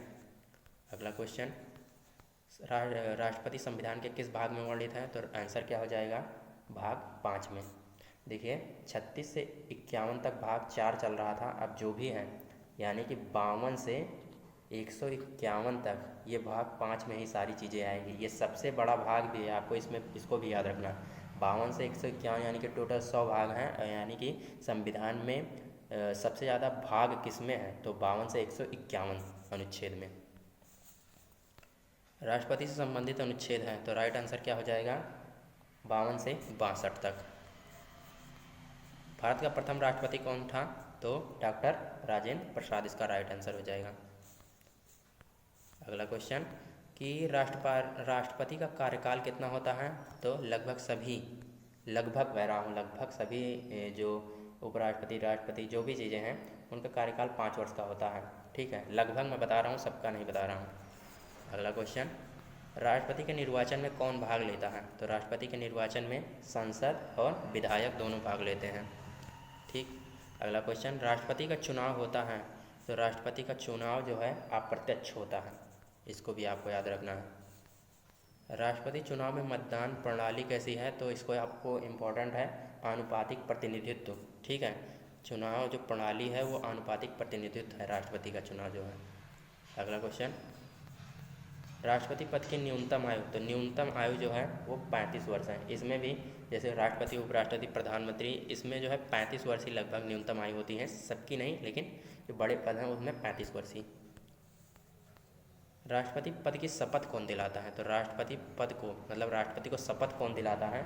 तो मुख्य न्यायाधीश जो होता है राष्ट्रपति को शपथ दिलाता है। राष्ट्रपति को पद से हटाया जा सकता है, तो महाभियोग द्वारा हटाया जा सकता है। और ये भी प्रश्न पूछता है कि राष्ट्रपति को पद से हटाया जाता है महाभियोग द्वारा। महाभियोग किस में संबंधित है, मतलब अनुच्छेद किससे संबंधित है? तो अनुच्छेद 61 में। अनुच्छेद 61 से आप महाभियोग द्वारा राष्ट्रपति को हटा सकते हैं। अगला क्वेश्चन महाभियोग प्रक्रिया संबंधित है, देखिए अभी बता दिया कि अनुच्छेद 61 से। अगला क्वेश्चन राष्ट्रपति का त्यागपत्र, मतलब राष्ट्रपति अपना त्यागपत्र किसे देता है, तो इसका राइट आंसर हो जाएगा उपराष्ट्रपति को। ठीक है। राष्ट्रपति का वेतन कौन निर्धारित करता है, तो इसका राइट आंसर, ये भी प्रश्न काफ़ी बार पूछा गया है, राष्ट्रपति का वेतन कौन निर्धारित करता है, तो इसका राइट आंसर क्या हो जाएगा, संसद जो है राष्ट्रपति का वेतन निर्धारित करती है। राष्ट्रपति का वर्तमान आधिकारिक निवास, ठीक, राष्ट्रपति भवन होता है। अगला क्वेश्चन, अब देखिए उपराष्ट्रपति आ गया, तो उपराष्ट्रपति का वर्णन किसमें है, देखिए मैंने बताया 52 से 151 यानी कि भाग 5 में सबसे बड़ा भाग है, तो इसी में राष्ट्रपति, उपराष्ट्रपति, प्रधानमंत्री, ये सभी चीज़ें दी गई हैं, राज्यपाल, ये सभी चीज़ें, तो भाग 5 में इसका राइट आंसर हो जाएगा उपराष्ट्रपति। तो अगला क्वेश्चन क्या है कि उपराष्ट्रपति का कार्यकाल मैंने बताया 5 वर्ष इसका भी होता है। उपराष्ट्रपति पद की न्यूनतम आयु, इसमें भी देखिए 35 वर्ष। उपराष्ट्रपति का निर्वाचन, उपराष्ट्रपति का निर्वाचन किसके द्वारा होता है, राइट आंसर सांसद द्वारा। अब देखिए उपराष्ट्रपति का निर्वाचन सांसद द्वारा होता है, और राष्ट्रपति का क्या बताया था मैंने, विधायक और सांसद दोनों द्वारा। अब देखिए उपराष्ट्रपति होता है तो उपराष्ट्रपति राज्यसभा का सभापति भी होता है। ठीक है, बहुत इंपॉर्टेंट क्वेश्चन है, बार बार परीक्षा में रिपीट होता है। ठीक, राज्यसभा का सभापति भी उपराष्ट्रपति कहलाता है। अगला क्वेश्चन, उपराष्ट्रपति का त्यागपत्र दिया जाता है, मतलब उपराष्ट्रपति अपना त्यागपत्र किसे देता है, राइट आंसर राष्ट्रपति को। राष्ट्रपति अपना उपराष्ट्रपति को और उपराष्ट्रपति अपना राष्ट्रपति को, दोनों आपस में ही दे देते हैं त्यागपत्र। अगला क्वेश्चन कि अब प्रधानमंत्री से संबंधित है, तो देखिए प्रधानमंत्री से वास्तविक कार्यपालिका का प्रमुख कौन होता है, तो राइट आंसर क्या हो जाएगा, प्रधानमंत्री वास्तविक कार्यपालिका का प्रमुख होता है। प्रधानमंत्री की नियुक्ति कौन करता है, तो प्रधानमंत्री की नियुक्ति कौन करता है, राष्ट्रपति। आपको याद रखना है, राष्ट्रपति जो है प्रधानमंत्री की नियुक्ति करता है, बहुत इंपॉर्टेंट क्वेश्चन है, और शपथ भी इसी के साथ साथ याद रखिएगा, दिलाता है राष्ट्रपति। अगला क्वेश्चन, प्रधानमंत्री की शक्तियाँ किस पर आधारित हैं, तो प्रधानमंत्री की शक्तियाँ जो है राइट आंसर बी हो जाएगा, यानी कि परंपरा पर आधारित हैं, परंपरा पर इसका राइट आंसर हो जाएगा। प्रधानमंत्री जो है परिषद का अध्यक्ष होता है, तो किसके परिषद का, मंत्री परिषद का अध्यक्ष होता है। ठीक, अगला क्वेश्चन है कि मंत्री परिषद सामूहिक रूप से किसके प्रति उत्तरदायी है, तो राइट आंसर लोकसभा के प्रति उत्तरदायी है। अगला क्वेश्चन, मंत्री परिषद का उल्लेख किसमें है, तो अनुच्छेद 74 में मंत्री परिषद का उल्लेख है। अगला क्वेश्चन, प्रधानमंत्री को पद से हटाया जा सकता है, तो प्रधानमंत्री को पद से मतलब किसके द्वारा हटाया जा सकता है, लोकसभा में अविश्वास प्रस्ताव पास करके जो है प्रधानमंत्री को पद से हटाया जा सकता है। अगला क्वेश्चन कि मंत्रिपरिषद में शामिल नहीं होता, तो मंत्रिपरिषद में हमारा राज्यपाल शामिल नहीं होता, तो राइट आंसर राज्यपाल हो जाएगा। मंत्रिपरिषद का कार्यकाल कितना होता है, तो देखिए ये काफ़ी इंपॉर्टेंट क्वेश्चन है। तो मंत्रिपरिषद का कार्यकाल जब तक लोकसभा में बहुमत का समर्थन प्राप्त हो तब तक ही मंत्रिपरिषद अपने कार्य पर बना रहता है। अगला क्वेश्चन, अब देखिए मिश्रित प्रश्न यानी कि दोनों को मिलाकर कह रहा है। तो देखिए राष्ट्रपति, उपराष्ट्रपति, प्रधानमंत्री तीनों इसमें मिला दिया है। तो देखिए राष्ट्रपति अध्यादेश जारी करता है, बहुत इंपॉर्टेंट क्वेश्चन है, बार बार परीक्षा में रिपीट होता है। 123 में अध्यादेश जारी करता है, अनुच्छेद 123 के अंतर्गत। राष्ट्रपति शासन लगाया जाता है, तो राष्ट्रपति शासन कब लगता है, मतलब किसी भी राज्य में लगाया जा सकता है 356 के द्वारा, अनुच्छेद 356 के द्वारा राष्ट्रपति शासन जो है किसी भी राज्य में लगाया जा सकता है। अगला क्वेश्चन, राष्ट्रपति को क्षमादान की शक्ति, ये भी परीक्षा में बार बार रिपीट हो रहा है, तो इसका राइट आंसर क्या हो जाएगा, अनुच्छेद 72 के तहत राष्ट्रपति को क्षमादान शक्ति मिलती है, मतलब किसी भी व्यक्ति को जो दोषी है वो क्षमा करने की शक्ति है राष्ट्रपति के पास। अगला क्वेश्चन, राष्ट्रपति की आपात शक्ति क्या है, सीमित होती हैं, आपात शक्तियाँ जो है राष्ट्रपति की वो सीमित होती हैं। अगला क्वेश्चन, प्रधानमंत्री लोकसभा का सदस्य क्या है, होना क्या है, आवश्यक है, बिल्कुल नहीं, आवश्यक नहीं है, इसका राइट आंसर हो जाएगा। अगला क्वेश्चन, 6 महीने में प्रधानमंत्री को संसद सदस्य बनना होता है, तो इसका राइट आंसर हाँ हो जाएगा, यानी कि उसको ऊपर क्या कहा गया था, ऊपर कहा गया था कि प्रधानमंत्री लोकसभा का सदस्य होना आवश्यक नहीं है, ये तो मतलब हाँ आवश्यक नहीं है, लेकिन 6 महीने के अंदर क्या है उसको संसद का सदस्य होना पड़ेगा। ठीक है, इसको याद रखिएगा। मंत्रिपरिषद की सलाह क्या होती है, मंत्रिपरिषद की सलाह हमारी बाध्यकारी होती है। 42वें संशोधन के बाद राष्ट्रपति क्या होते हैं? मंत्रिपरिषद की सलाह से बंधा होता है। प्रधानमंत्री की नियुक्ति में राष्ट्रपति क्या है? तो क्या है? विवेकाधीन है। मंत्रिपरिषद की गोपनीयता अनिवार्य होती है, राइट आंसर हो जाएगा। अगला क्वेश्चन है कि राष्ट्रपति लोकसभा भंग करता है, कब भंग करता है, किसके सलाह से? तो प्रधानमंत्री की सलाह से राष्ट्रपति लोकसभा भंग कर सकता है। अगला क्वेश्चन, प्रधानमंत्री अपना त्यागपत्र किसे देता है? तो प्रधानमंत्री अपना त्यागपत्र राष्ट्रपति को देता है। मंत्रिपरिषद का मुखिया कौन होता है? तो राइट आंसर क्या हो जाएगा? मंत्रिपरिषद का मुखिया जो है प्रधानमंत्री होता है। राष्ट्रपति लोकसभा सत्र बुलाता है, तो देखिए प्रधानमंत्री की सलाह से। देखिए राष्ट्रपति होता तो है सबसे बड़ा, लेकिन सलाह किसकी लेता है? प्रधानमंत्री की। इसको भी आपको याद रखना है। अगला क्वेश्चन कि राष्ट्रपति की आपात शक्तियाँ प्रयोग की जा सकती हैं, तो कब? आपातकाल में जो राष्ट्रपति की आपात शक्तियाँ हैं वो प्रयोग होती हैं। अगला क्वेश्चन, प्रधानमंत्री की शक्तियाँ सबसे अधिक होती हैं, तो किसमें? प्रधानमंत्री की सबसे अधिक शक्तियाँ मंत्रियों से होती हैं। मंत्रिपरिषद का आकार कौन तय करता है? तो मंत्रिपरिषद जब भी बात आएगी तो प्रधानमंत्री इसका राइट आंसर हो जाएगा। मंत्रिपरिषद की बैठक कौन बुलाता है? तो प्रधानमंत्री, मैंने अभी बताया। अगला क्वेश्चन, राष्ट्रपति के कार्य में सहायता कौन प्रदान करता है? तो राइट आंसर मंत्रिपरिषद। अगला क्वेश्चन, प्रधानमंत्री को कहा जाता है, तो इसे सरकार का प्रमुख भी प्रधानमंत्री को कहा जाता है। देखिए अगर आपने 200 क्वेश्चन भी कंप्लीट कर लिए हैं तो एक बार कमेंट भी प्यारा सा जो है उसमें कर दीजिए वीडियो में, ताकि हम आपको देख सकें कि आपको वीडियो समझ में आ रही है या नहीं। और अगले टॉपिक के लिए भी कमेंट कर सकते हैं। कि देखिए अब राज्यपाल आ गया। देखिए अब राज्यपाल आ गया, तो राज्य का नाम मात्र कार्यपालिका का प्रमुख कौन होता है? तो इसका राइट आंसर क्या हो जाएगा? राज्यपाल होता है। अगला क्वेश्चन, राज्यपाल का वर्णन किस भाग में है? तो राइट आंसर क्या हो जाएगा? भाग 6 में है। अगला क्वेश्चन, राज्यपाल से संबंधित अनुच्छेद क्या हो जाएगा? 153 से 167। भाग 6 में क्यों है? क्योंकि जो है 52 से 151 तक जो है वो भाग 5 में सारे दिए गए हैं। और राज्यपाल का अनुच्छेद आप देखिए 153 से 167 में, यानी कि भाग 6 में चला गया। वैसे आप समझ सकते हैं। राज्यपाल की नियुक्ति कौन करता है? तो राज्यपाल की नियुक्ति हमारा राष्ट्रपति करता है। राज्यपाल का कार्यकाल कितना होता है? तो इसका राइट आंसर हो जाएगा, ये जो है राष्ट्रपति की इच्छा से इसका कार्यकाल होता है। सामान्यतः तो 5 वर्ष कह सकते हैं, लेकिन राष्ट्रपति की इच्छा से ही इसका कार्यकाल होता है। राज्यपाल बनने की न्यूनतम आयु, राइट आंसर क्या हो जाएगा? 35 वर्ष। राज्यपाल को शपथ कौन दिलाता है? तो इसका राइट आंसर क्या हो जाएगा? उच्च न्यायालय के मुख्य न्यायाधीश। राज्यपाल जो होता है वो राज्य का होता है, तो इसको शपथ कौन दिलाएगा? हर राज्य का एक मुख्य न्यायाधीश इसको शपथ दिला सकता है, कोई भी राज्य का। तो इसका राइट आंसर नंबर सी। राज्यपाल अपना त्यागपत्र किसे देता है? तो इसका राइट आंसर क्या हो जाएगा? राष्ट्रपति को, मैंने बताया। अगला क्वेश्चन है कि राज्यपाल का वेतन कौन निर्धारित करता है? तो राज्यपाल और राष्ट्रपति दोनों का वेतन जो है संसद निर्धारित करती है। राज्यपाल एक समय में कितने राज्यों का हो सकता है? तो इसको मैंने बताया था कि राज्यपाल जो है, जैसे हाई कोर्ट जो है जरूरी नहीं है कि एक राज्य में एक ही हो, 2 राज्यों के लिए एक हाई कोर्ट भी हो सकती है। उसी प्रकार राज्यपाल जो होता है 1 से अधिक राज्यों का भी हो सकता है, तो इसकी कोई सीमा नहीं है। ठीक है। अगला क्वेश्चन, अब देखिए मुख्यमंत्री व राज्य मंत्रिपरिषद, राज्य की सरकार का वास्तविक प्रमुख कौन होता है? तो इसका राइट आंसर हो जाएगा मुख्यमंत्री। अब अगला क्वेश्चन, मुख्यमंत्री की नियुक्ति कौन करता है? तो मुख्यमंत्री की नियुक्ति राज्यपाल करता है। जैसे प्रधानमंत्री की नियुक्ति कौन कर रहा था? राष्ट्रपति। उसी प्रकार मुख्यमंत्री की नियुक्ति राज्यपाल करता है।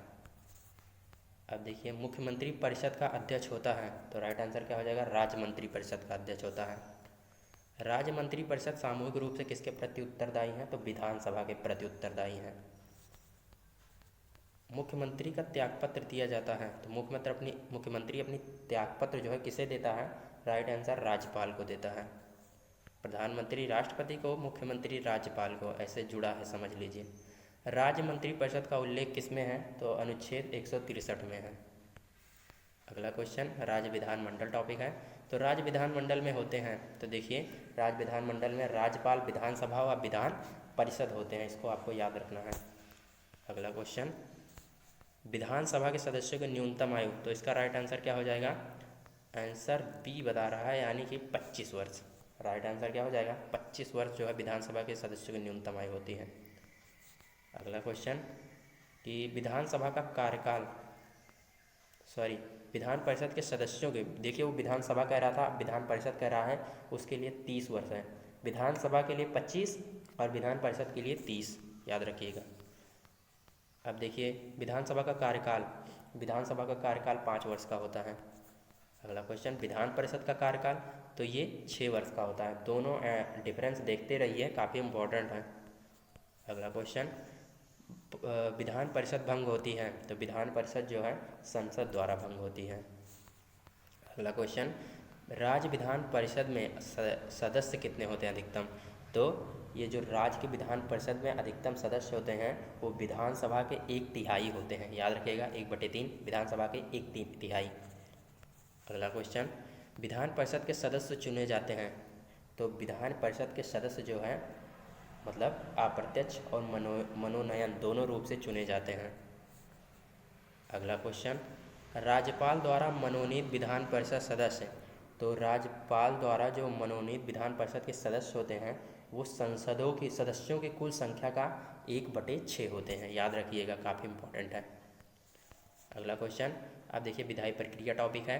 तो धन विधेयक राज्य में प्रस्तुत होता है, तो इसका राइट आंसर क्या हो जाएगा? इसका राइट आंसर हमारा है उत्तर बी, यानी कि विधानसभा। धन विधेयक राज्य में विधानसभा में प्रस्तुत होता है। अब देखिए राज्य में धन विधेयक को प्रमाणित कौन करता है? राज्य में धन विधेयक को प्रमाणित कौन करता है? तो विधानसभा अध्यक्ष करता है। अगला क्वेश्चन राज्य में अध्यादेश जारी कौन करता है? तो राज्य में अध्यादेश जो है राज्यपाल जारी करता है, और केंद्र में कौन करता है? राष्ट्रपति करता है। अगला क्वेश्चन राज्य में राष्ट्रपति शासन लगाया जाता है, बताया तभी भी कि 356 के तहत किसी भी राज्य में राष्ट्रपति शासन लगाया जा सकता है। अगला क्वेश्चन राज्यपाल की विवेकाधीन शक्ति क्या होती है? सीमित होती है, इसका राइट आंसर हो जाएगा। अब देखिए मिश्रित प्रश्न है, यानी कि मुख्यमंत्री विधानसभा का सदस्य होना क्या है? आवश्यक नहीं है कि वो विधानसभा का सदस्य हो, लेकिन अभी देखिए नीचे 6 महीने में उसको विधानसभा का सदस्य होना जरूरी है, इसका राइट आंसर हाँ होगा। ठीक है, वहाँ पर पूछ रहा था कि विधानसभा का वहाँ पर क्या कह रहा था, दोनों क्वेश्चन ध्यान से देखिएगा। विधानसभा का सदस्य होना आवश्यक नहीं है, लेकिन 6 महीने में उसे विधानसभा का सदस्य बनना होना पड़ेगा। ठीक है, अगला क्वेश्चन राज्यपाल विधानसभा भंग करता है, तो इसका राइट आंसर हो जाएगा किसकी सलाह से? मुख्यमंत्री की सलाह से राज्यपाल विधानसभा भंग कर सकता है। उसी प्रकार देखिए राज्यपाल और राष्ट्रपति एक दूसरे से एक प्रकार से जुड़े हुए हैं। राष्ट्रपति भी जो है वो लोकसभा भंग कर सकता है, किसकी सलाह से? प्रधानमंत्री की सलाह से। ठीक है, अब देखिए और एक बात आपको और बता दूं, काफ़ी इम्पोर्टेंट है कि राज्यसभा को भंग नहीं किया सकता, राज्यसभा को भंग नहीं किया सकता, प्रधानमंत्री को लोकसभा भंग कर सकता है, राज्यसभा भंग नहीं कर सकता। उसी प्रकार राज्यपाल केवल विधानसभा भंग कर सकता है, विधान परिषद को भंग नहीं कर सकता है। दोनों याद रखिएगा, काफ़ी इंपॉर्टेंट चीज़ है ये। अगला क्वेश्चन राज्यपाल की शक्तियाँ आधारित हैं, तो संविधान से आधारित है। अगला क्वेश्चन क्या है कि राष्ट्रपति राज्यपाल को किस अनुच्छेद के तहत नियुक्त करता है? तो अनुच्छेद 155 के तहत जो है राज्यपाल को नियुक्त करता है। अगला क्वेश्चन राज्य मंत्री परिषद का आकार तय करता है, मुख्यमंत्री तय करता है। अगला क्वेश्चन राज्य मंत्री परिषद की बैठक कौन बुलाता है? तो मुख्यमंत्री बुलाता है। राज्यपाल अध्यादेश जारी करता है, तो इसका राइट आंसर क्या हो जाएगा? विधानसभा के अवकाश में, यानी कि जब विधानसभा ना चल रही हो उस समय राज्यपाल जो है अध्यादेश जारी कर सकता है। अगला क्वेश्चन राज्य विधानमंडल की बैठक कौन बुलाता है? तो इसका राइट आंसर क्या हो जाएगा? राज्यपाल राज्य विधानमंडल की बैठक बुलाता है। अगला क्वेश्चन विधानसभा अध्यक्ष का चुनाव कौन करता है? तो इसका राइट आंसर कौन हो जाएगा? विधानसभा अध्यक्ष का चुनाव विधानसभा ही करती है, इसमें क्या बड़ी बात है। अगला क्वेश्चन विधानसभा अध्यक्ष त्यागपत्र किसे देता है? तो इसका राइट आंसर उपाध्यक्ष को, विधानसभा के उपाध्यक्ष को, याद रखिएगा। अब विधानसभा में अविश्वास प्रस्ताव लाया जाता है तो विधानसभा में अविश्वास प्रस्ताव विधानसभा से ही लाया जाता है। ये तो काफ़ी बेकार क्वेश्चन है ये तो। अगला क्वेश्चन, राज्य मंत्रिपरिषद गिरती है तो राज्य मंत्रिपरिषद विधानसभा में अविश्वास प्रस्ताव पारित करके ही गिर सकती है। अगला क्वेश्चन, राज्यपाल राष्ट्रपति का प्रतिनिधि होता है तो इसका राइट आंसर क्या हो जाएगा? हाँ, राज्यपाल राष्ट्रपति का प्रतिनिधि होता है। राज्यपाल की शक्तियाँ सीमित होती हैं, राइट आंसर क्या हो जाएगा? संविधान से। अगला क्वेश्चन, राज्यपाल का पद क्या है? तो राज्यपाल का पद मनोनीत है, इसको याद रखिएगा। अगला क्वेश्चन, राज्य विधानमंडल का कार्य क्या है? कानून निर्माण, कानून का निर्माण करना राज्य विधानमंडल का कार्य है। अगला क्वेश्चन, विधान परिषद को समाप्त किया जा सकता है। देखिए यहाँ पर मैंने अस्थाई ही लिख दिया है पहले रूप से, यानी कि विधान परिषद अस्थाई है, इसे भंग नहीं किया जा सकता, ठीक है। तो विधान परिषद को समाप्त किया जा सकता है संसद द्वारा।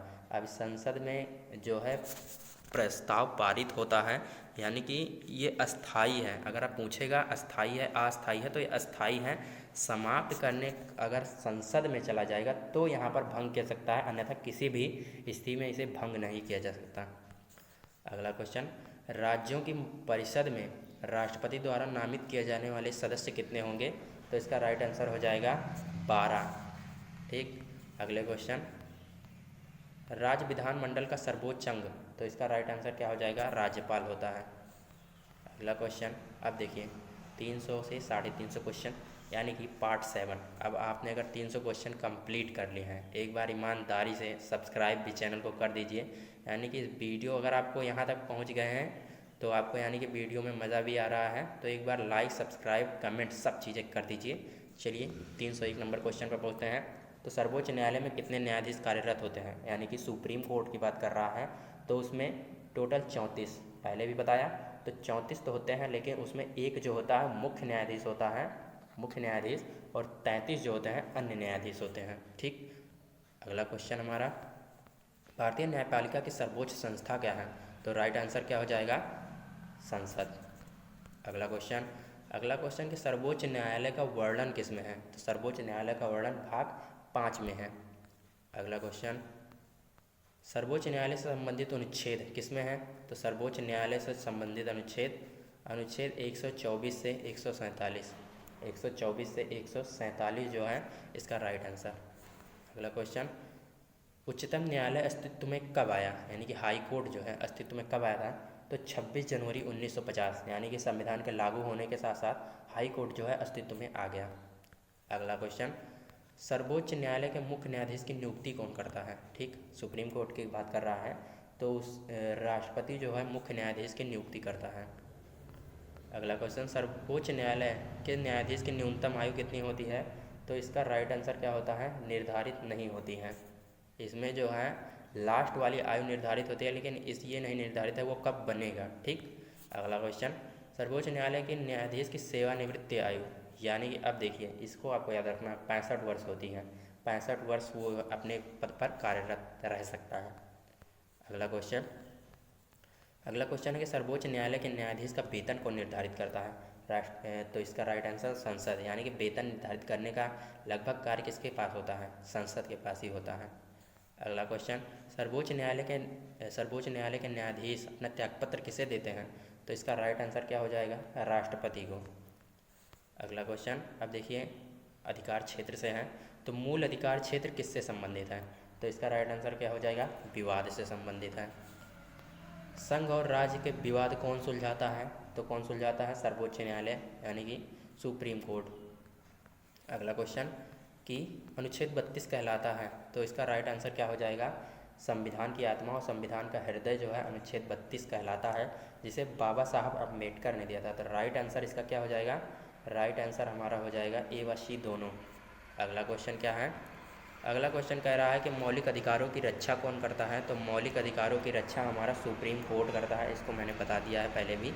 अगला क्वेश्चन है कि रिट जारी करने की शक्ति किससे संबंधित है? तो अनुच्छेद 32 और 226 दोनों से जो है रिट जारी करने की शक्ति संबंधित है। अगला क्वेश्चन, इस सलाहकारी अधिकार क्षेत्र जो है अनुच्छेद 143 में दिया गया है। अगला क्वेश्चन, अब उच्च न्यायालय से यानी कि हाई कोर्ट से टॉपिक है, तो हाई कोर्ट का वर्णन भाग किस में है? तो भाग बी यानी कि भाग 6 में उच्च न्यायालय का वर्णन किया गया है। अगला क्वेश्चन, उच्च न्यायालय से संबंधित अनुच्छेद क्या है? तो 214 से 231। अगला क्वेश्चन, भारत में पहला उच्च न्यायालय, तो भारत में पहला उच्च न्यायालय कहाँ था? कलकत्ता में। ठीक। अगला क्वेश्चन, उच्च न्यायालय के मुख्य न्यायाधीश की नियुक्ति कौन करता है?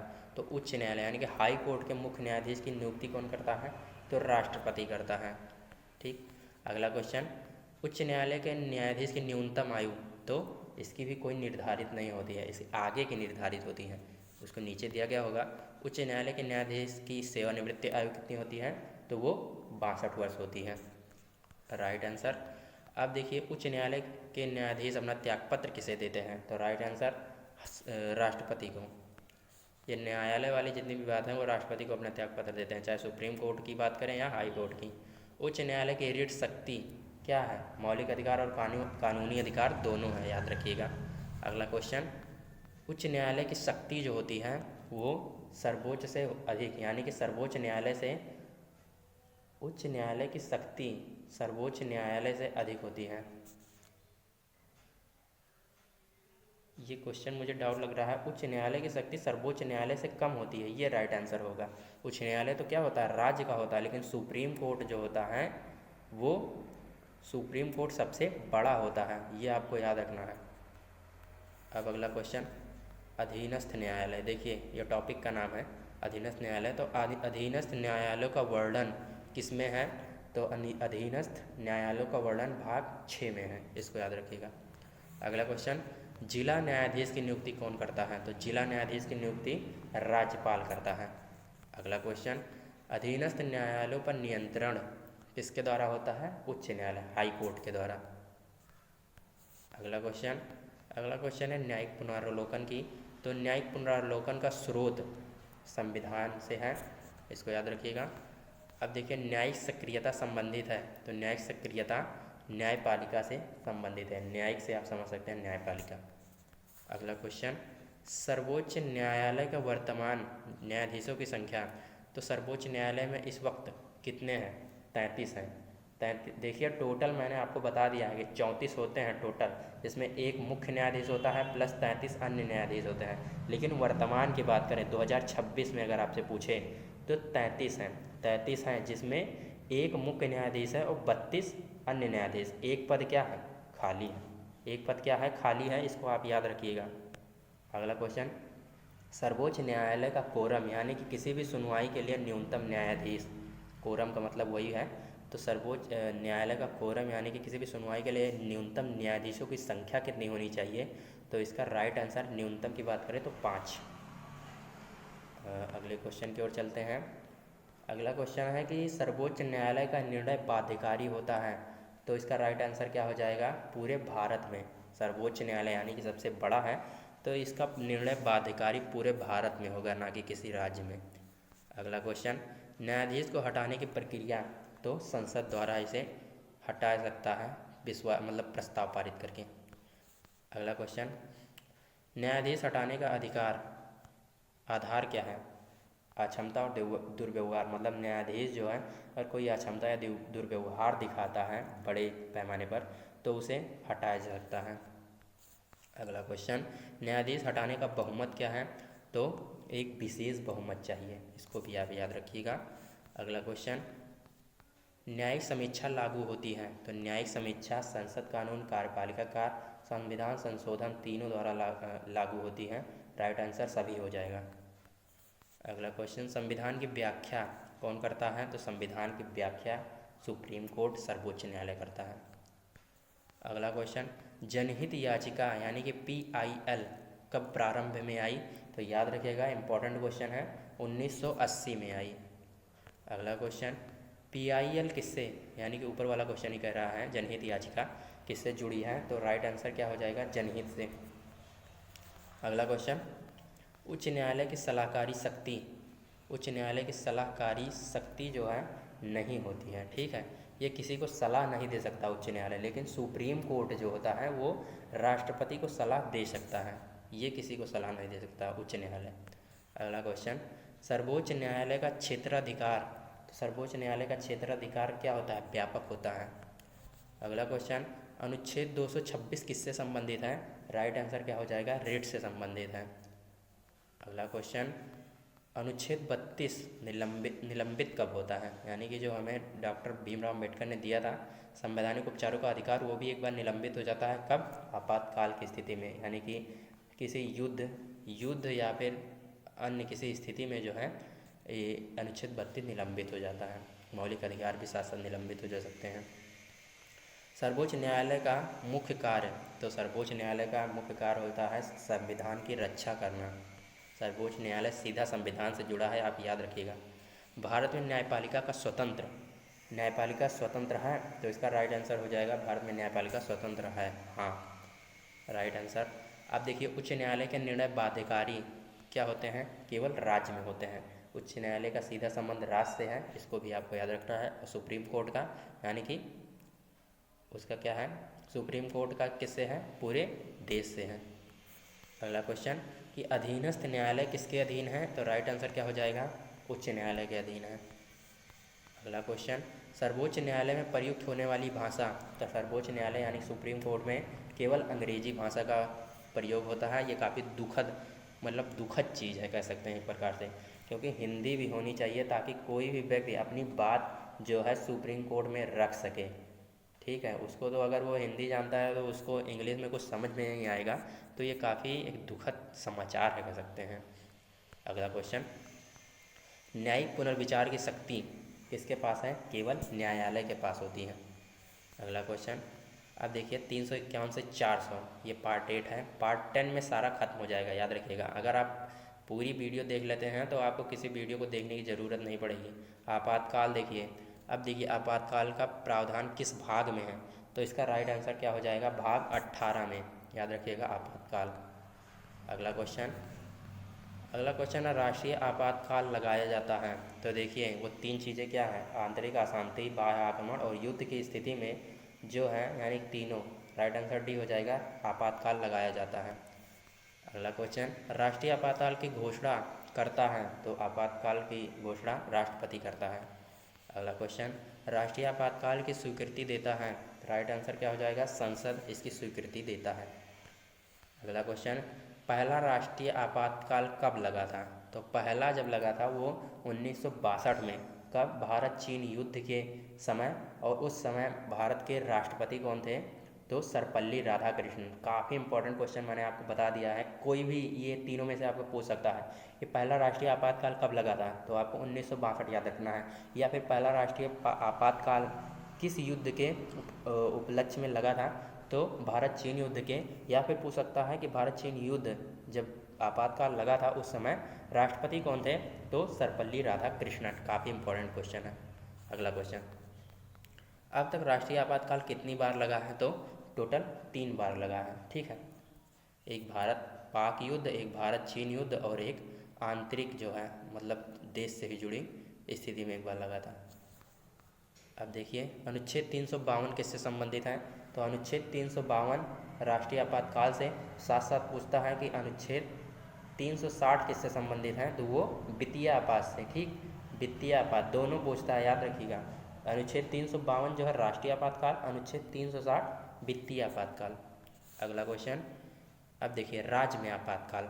ठीक, तो टॉपिक है राज्य में आपात। तो राष्ट्रपति शासन संबंधित अनुच्छेद 3 बार करा दिया। 356 अब आपको याद हो गया होगा। 356 के तहत जो है राष्ट्रपति का शासन राज्य में लगता है। ठीक है, अगला क्वेश्चन है कि राष्ट्रपति शासन की अधिकतम अवधि। तो राष्ट्रपति शासन की अधिकतम अवधि कितनी होती है? 3 वर्ष होती है, अधिकतम बता रहे हैं। अगला क्वेश्चन, पहला राष्ट्रपति शासन कब लगा था? पहला राष्ट्रपति शासन पंजाब में लगा था, यानी कि पहली बार राष्ट्रपति शासन किस राज्य में लगा था? तो पंजाब में। अगला क्वेश्चन, कि राष्ट्रपति शासन की सिफारिश कौन करता है? राइट आंसर क्या हो जाएगा? सिफारिश राज्यपाल करता है। अगला क्वेश्चन, अब देखिए वित्तीय आपात। ये अभी मैंने बताया कि वित्तीय आपात किससे संबंधित है? अनुच्छेद 360 से जो है वित्तीय आपात संबंधित है। अगला क्वेश्चन, वित्तीय आपातकाल अब तक कितनी बार लगा है? तो वित्तीय आपातकाल ये अभी तक, फाइनेंशियल चीज़ है, ये तो अभी ये कभी नहीं लगा है, ठीक। ये लग जाएगा तो समझ लीजिए भारत एक बहुत नीचे है एक प्रकार से, कभी अभी कभी नहीं लगा है। तो वित्तीय आपातकाल इसका राइट आंसर क्या हो जाएगा, कभी नहीं। अगला क्वेश्चन, अब देखिए टॉपिक का नाम है मौलिक अधिकार व आपातकाल, ठीक। तो राष्ट्रीय आपातकाल में कौन सा अधिकार निलंबित नहीं होता है, तो अनुच्छेद 21 जो है ये अधिकार निलंबित नहीं होता, यानी कि शिक्षा का अधिकार निलंबित नहीं होता। अगला क्वेश्चन, अनुच्छेद 19 निलंबित होता है तो कब, युद्ध व बाह्य आक्रमण में। तो बताइए अनुच्छेद 19 किससे संबंधित है, ये भी आप बता दीजिए कमेंट में। अगला क्वेश्चन, अनुच्छेद 20 और 21, अनुच्छेद 20 और 21 जो है कभी निलंबित नहीं होता, यानी कि अब अनुच्छेद 20 जो है वो दोषी व्यक्ति से है, यानी कि दोषी व्यक्ति जो है अपने मतलब दोषी व्यक्ति को किसी भी आप किसी आपातकाल की स्थिति में उसे सज़ा नहीं दे सकते हैं, ठीक है। कभी निलंबित नहीं होता है, इसको आप याद रखिएगा। एक बार देख लीजिए कि अनुच्छेद 20 और 21 क्यों निलंबित नहीं होता है। अब देखिए ये संविधान संशोधन टॉपिक का नाम है, तो संविधान संशोधन की प्रक्रिया किस अनुच्छेद में है, तो राइट आंसर हो जाएगा 368 में जो है संविधान संशोधन की प्रक्रिया है। अगला क्वेश्चन, संविधान संशोधन विधेयक प्रस्तुत किया जाता है तो संसद के किसी भी सदन में संविधान संशोधन विधेयक प्रस्तुत किया जाता है। अगला क्वेश्चन, संविधान संशोधन में राष्ट्रपति जो होता है वो स्वीकृति उसकी अनिवार्य होती है, यानी किसी भी संशोधन में जो राष्ट्रपति है उसकी स्वीकृति अनिवार्य होती है संसद के साथ साथ। अगला क्वेश्चन, सबसे अधिक संशोधन संबंधित किसमें है, तो मौलिक अधिकारों में सबसे ज़्यादा संशोधन हुआ है, इसको आप याद रखिएगा।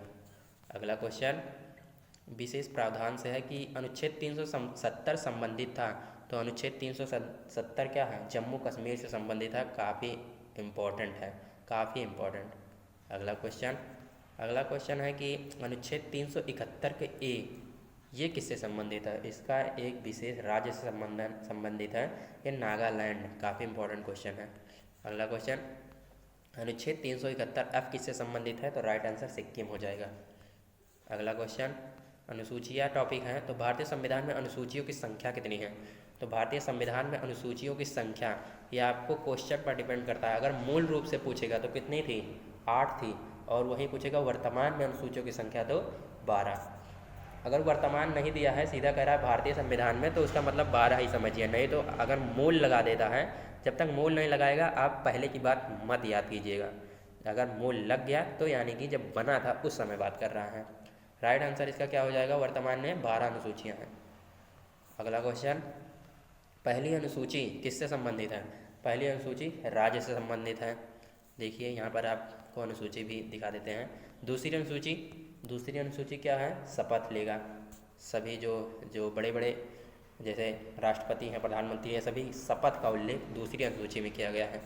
उसी प्रकार तीसरी अनुसूची, तो तीसरी अनुसूची में वेतन निर्धारित हैं सभी के, प्रधानमंत्री राष्ट्रपति हैं सभी के। अगला क्या है, चौथी अनुसूची, तो ये राज्यसभा में सीटों का आवंटन जो है वो चौथी अनुसूची में दिया गया है। अगला क्वेश्चन, आठवीं अनुसूची, तो आठवीं अनुसूची किससे संबंधित है, तो भाषाओं से संबंधित है। देखिए काफ़ी इंपॉर्टेंट क्वेश्चन है कि पूछता है कि आठवीं अनुसूची जो है उसमें जो है जब संविधान बना था उस समय टोटल कितनी भाषाएं थी, तो टोटल जो थी वो 14 भाषाएं थी, ठीक है। लेकिन बाद में 8 भाषाओं को जोड़ा गया था, तो वर्तमान में भाषाएं कितनी हैं, टोटल 22 हैं। कितनी हैं, 22 भाषाएं हैं, जिसमें बोरो, डोगरी, ये सभी, मैथिली, ये सभी जो भाषाएं हैं वो जोड़ी गई बाद में, ठीक है। अगला क्वेश्चन, आठवीं अनुसूची में भाषाएं, देखिए मैंने अभी बता दिया, वर्तमान में कितने हैं, 22 हैं। मूल रूप से कितने थे, मूल जब बना था उस समय 14 भाषाएं थी। अगला क्वेश्चन मिश्रित है, यानी दोनों हैं कि संविधान लागू कब हुआ, तो संविधान लागू कब हुआ था, ये तो काफ़ी ईजी है, 26 जनवरी 1950, जिसे गणतंत्र दिवस के रूप में मनाते हैं। संविधान सभा के अस्थायी अध्यक्ष डॉक्टर राजेंद्र प्रसाद, प्रारूप समिति के अध्यक्ष हो जाएगा अम्बेडकर। उसी प्रकार संविधान सभा की पहली बैठक 9 दिसंबर 1946, अंतिम बैठक कब हुई थी, 24 जनवरी 1950। जाइएगा मत, ये थोड़ा सा रिवीजन हो रहा है। संविधान निर्माण में समय 2 वर्ष 11 माह 18 दिन। मूल संविधान में अनुच्छेद 395 और संविधान की आत्मा किसमें है? अनुच्छेद 32। संविधान का संरक्षक सर्वोच्च न्यायालय। भारतीय संविधान है कैसा है? आंशिक लचीला। कैसा है?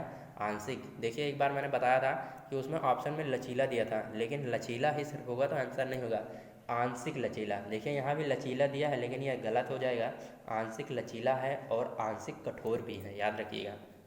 अगला क्वेश्चन, संविधान की प्रस्तावना में संशोधन क्या हो सकता है? हो सकता है, तो इसका राइट आंसर हाँ हो सकता है। अगला क्वेश्चन, प्रस्तावना में संशोधन किससे होता है? तो 42वें संशोधन से। अगला क्वेश्चन, भारत की प्रभुसत्ता पूर्ण है, ठीक है, भारत जो है एक पूर्ण प्रभुसत्ता है। अगला क्वेश्चन, भारत एक क्या है? संघात्मक है, भारत एक संघात्मक है, संघात्मक राज्य कह सकते हैं। भारत में लोकतंत्र क्या है? अप्रत्यक्ष है। क्या है? अप्रत्यक्ष। अगला क्वेश्चन, भारत कैसा गणतंत्र है? तो राइट आंसर क्या हो जाएगा? निर्वाचित गणतंत्र है। ये छोटी छोटी चीज़ें जो है पूछता है। भारत धर्मनिरपेक्ष, तो भारत क्या धर्मनिरपेक्ष है? हाँ, राइट आंसर हो जाएगा। समान धर्मों का सम्मान करना भारत का कर्तव्य है। अगला क्वेश्चन, सभी धर्मों का सम्मान करना, ठीक है। समाजवाद शब्द कब मतलब किस संशोधन द्वारा जोड़ा गया? तो याद रखिएगा, संशोधन की बात जब भी आती है तो लगभग 42वें संशोधन द्वारा जोड़ा ही जाता है, चाहे जो शब्द हो गया, लेकिन कुछ नहीं होते हैं, इसको भी याद रखिएगा, पढ़ लीजिएगा। समाजवाद लगभग जो होते हैं, अगर आपको आंसर नहीं आ रहा तो 42 मार दीजिएगा। अगला क्वेश्चन, न्याय, स्वतंत्रता, समानता किस में दिया गया है? तो प्रस्तावना में इन तीनों चीज़ों का उल्लेख है। अगला क्वेश्चन, संविधान की प्रस्तावना आधारित किससे है? तो प्रस्तावना कहाँ से ली गई है? तो संविधान की प्रस्तावना उद्देश्य प्रस्ताव पर आधारित है। अगला क्वेश्चन, अब देखिए 400 पर पहुँच गए हैं, तो 401 से 450 यानी कि पंचायती राज्य। तो पंचायती राज्य जो है टॉपिक है, तो पंचायती राज्य का वर्णन किस भाग में है? तो राइट आंसर क्या हो जाएगा? भाग 4 में, भाग 9 में है, ठीक। अगला क्वेश्चन, पंचायती राज लागू हुआ, तो राइट आंसर क्या हो जाएगा? 1993 में। अगला क्वेश्चन, पंचायती राज से संबंधित अनुच्छेद, तो अनुच्छेद क्या हो जाएगा? 243 से 243 ओ, ठीक है, ओ। अगला क्वेश्चन, ग्राम पंचायत का कार्यकाल कितना होता है? तो राइट आंसर क्या हो जाएगा? 5 वर्ष का। पंचायत चुनाव करता है, तो पंचायत का चुनाव कौन करता है? राज्य निर्वाचन आयोग करता है। अगला क्वेश्चन, पंचायत में आरक्षण, तो पंचायत में आरक्षण जो होता है वो SC व ST व महिलाओं तीनों के लिए जो पंचायत में आरक्षण दिया गया है। अगला क्वेश्चन, नगर पालिका टॉपिक है, तो नगर पालिका संबंधित भाग कौन सा भाग में दिया है नगर पालिका? तो भाग 9 के ए में दिया गया है, ठीक है, 9 का हो जाएगा राइट आंसर।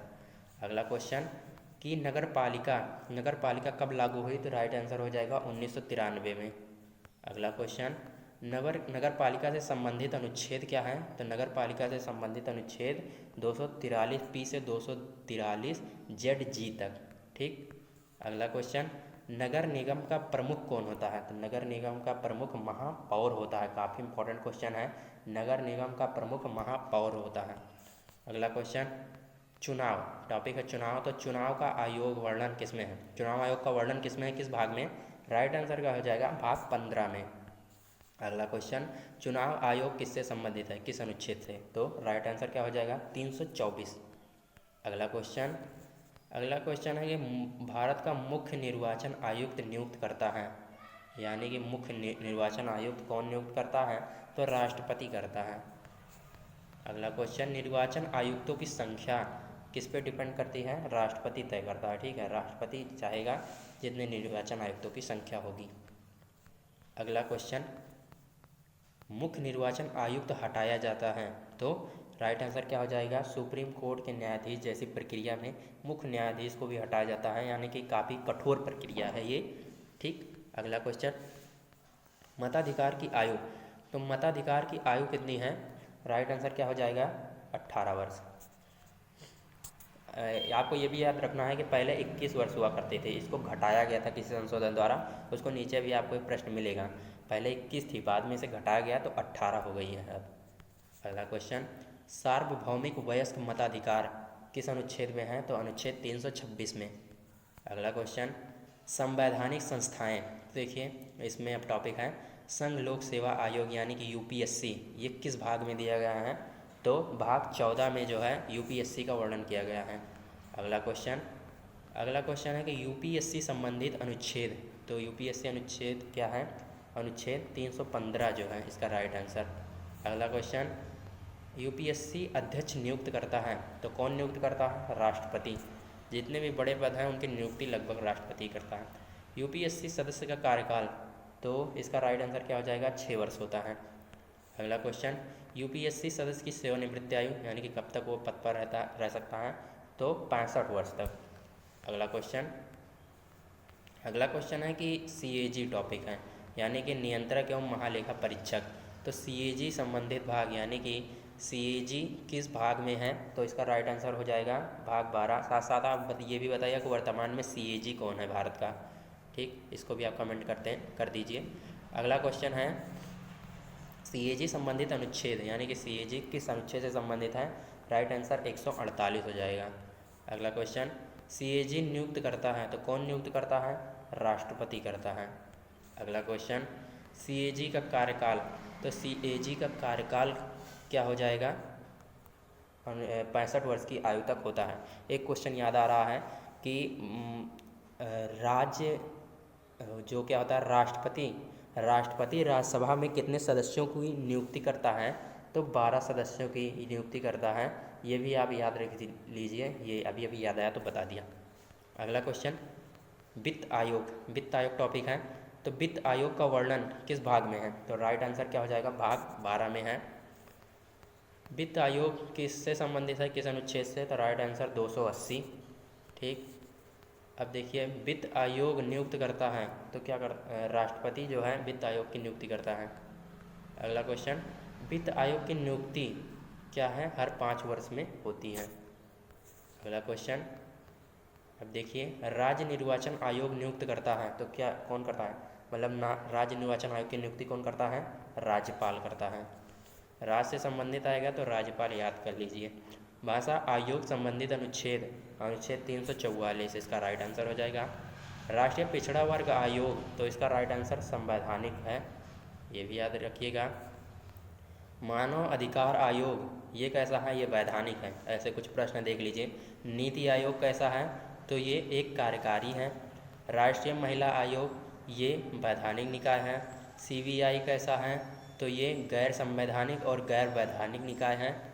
लोकपाल कैसा है? तो ये एक वैधानिक निकाय है।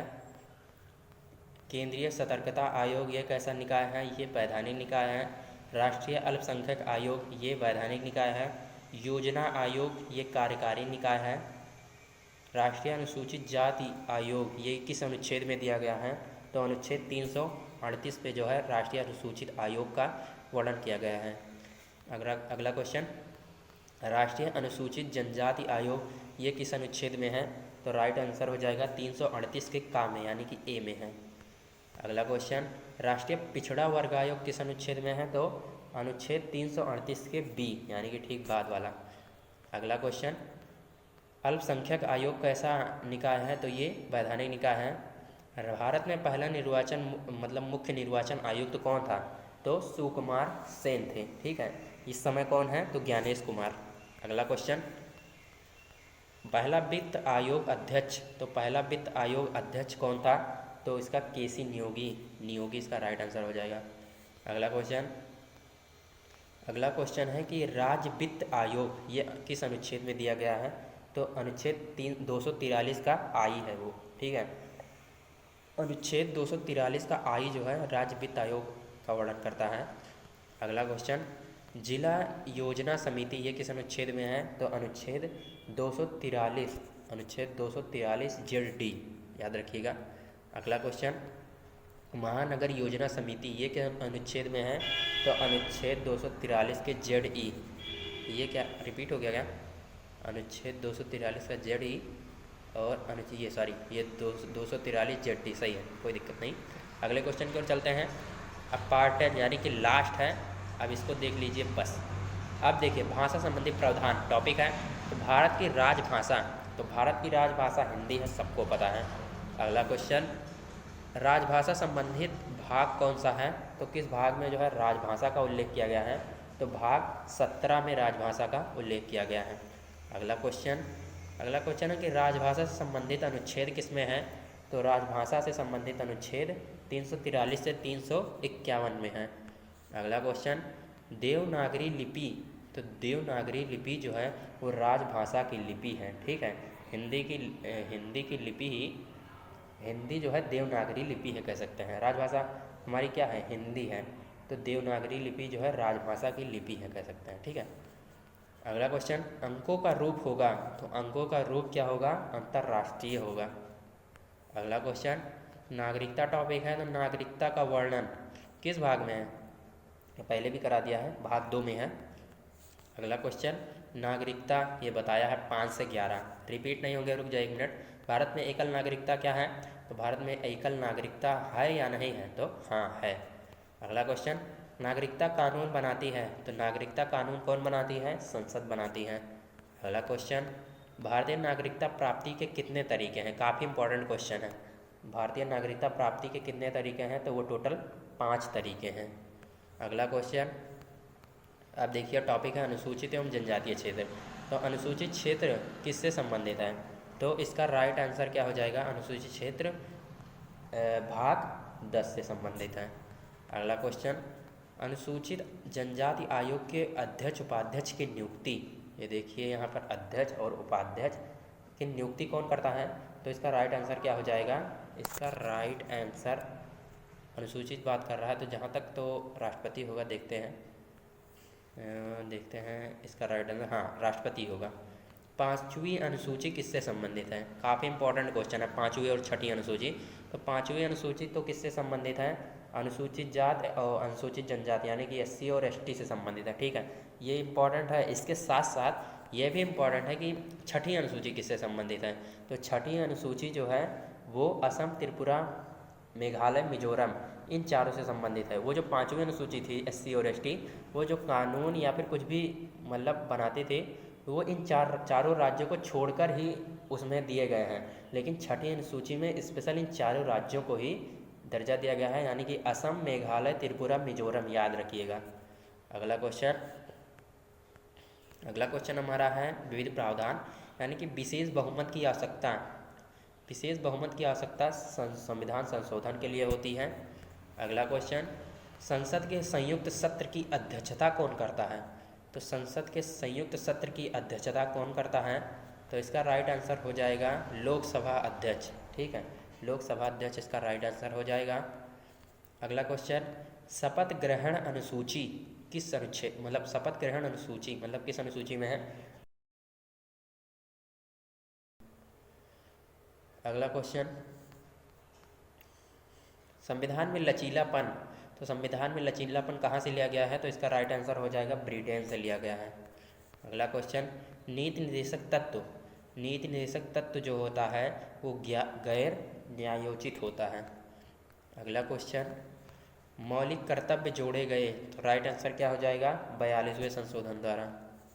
अगला क्वेश्चन, उपराष्ट्रपति का निर्वाचन कैसा होता है? तो राइट आंसर हो जाएगा अप्रत्यक्ष होता है। उपराष्ट्रपति राज्यसभा का क्या होता है? उपराष्ट्रपति राज्यसभा का अध्यक्ष भी होता है। राष्ट्रपति का महाभियोग क्या है? तो 2/3 बहुमत होना चाहिए। राष्ट्रपति को मतलब महाभियोग लगाने के लिए संसद में 2/3 बहुमत भी होनी चाहिए।